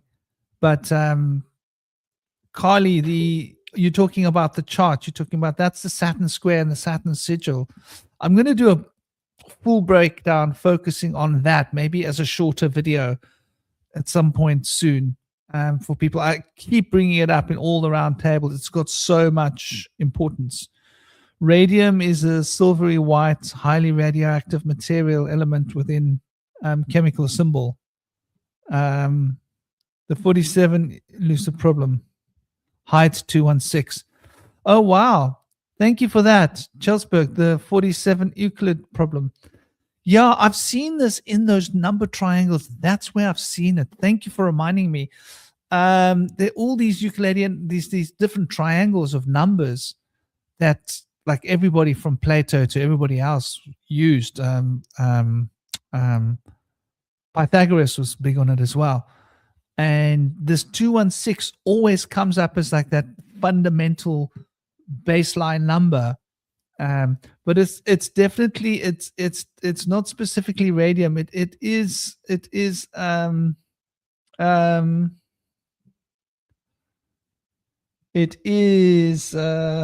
where did I get the information? Polonium. So let's get polonium and go for the polonium. Let's take a look at it. Polonium on the elemental table. Let's see what we get. Because there's something very interesting about this material that we just want to sort of soak it up, don't we?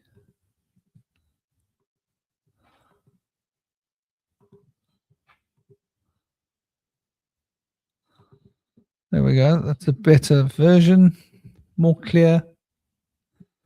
So it's a octahedron. Sorry, octahedron. Hexagonal crystal structure. I thought it was 216. So polonium isn't 216. So how did we get it? How did we get onto polonium?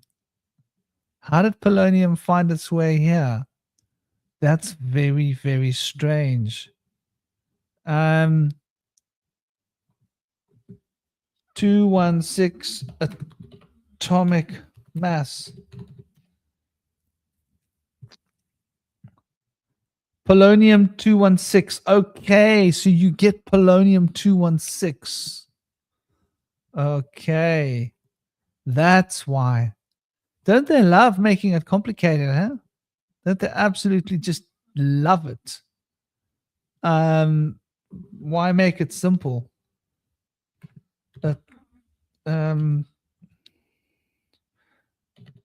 Periodic table. So polonium has a way to associate with these numbers. Isn't that interesting? Because polonium itself is 209, but it can be 216. I find that fascinating because 209 is snake eyes. That's double 11. Atomic number 84, which is 12, which is just find the way these numbers are working out quite interesting. But anyway, regardless, I think it's time to wrap it up. We've been going for over 3 hours. Sorry, Hound.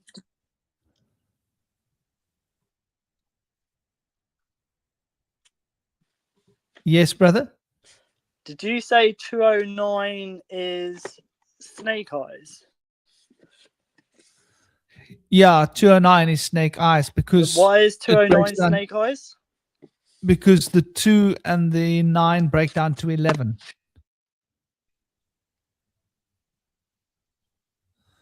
And the 11 is snake eyes. That's numerologically it breaks down to 11. You don't take it down to 2, you keep it as 11 because it's a master number. And 11, it literally looks like snake eyes, doesn't it? The 2 ones. I'm sure that 11's always been called snake eyes, hasn't it? Interesting. My internet's not great. I'm not sure if I'm still here, but your thing's loading.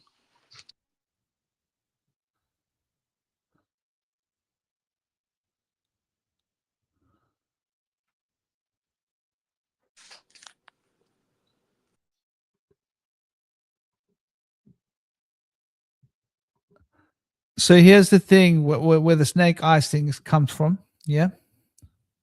I hope you can hear this. Can anybody hear or see me in the chat at all? Yes, you're there. You're very differently there.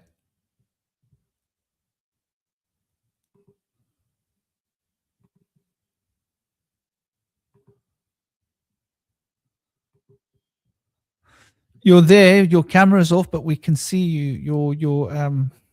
Your thing is there. Maybe your camera's off because of your internet.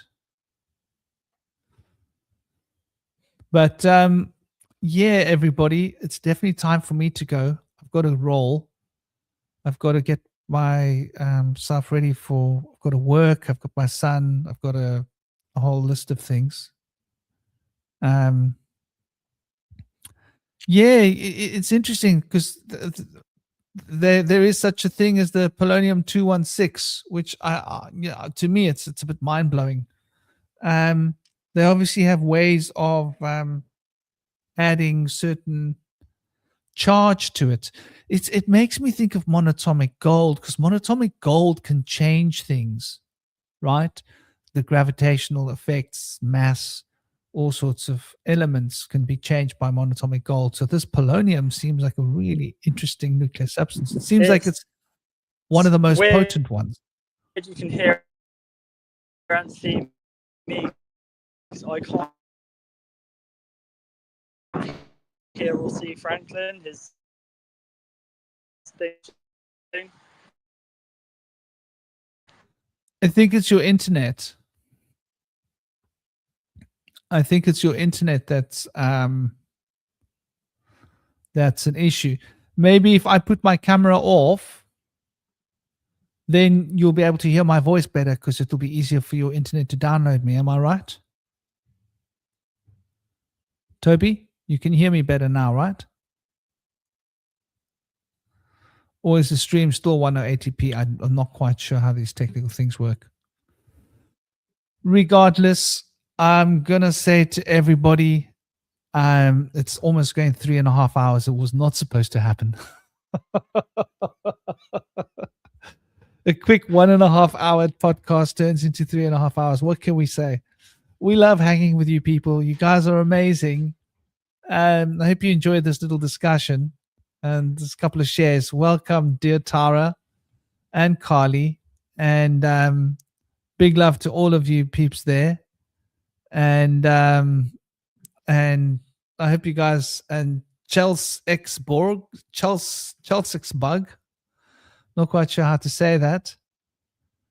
Sending you all much love, blessings, peace, honor, out tuition. Take it easy, everybody. Keep the smile alive.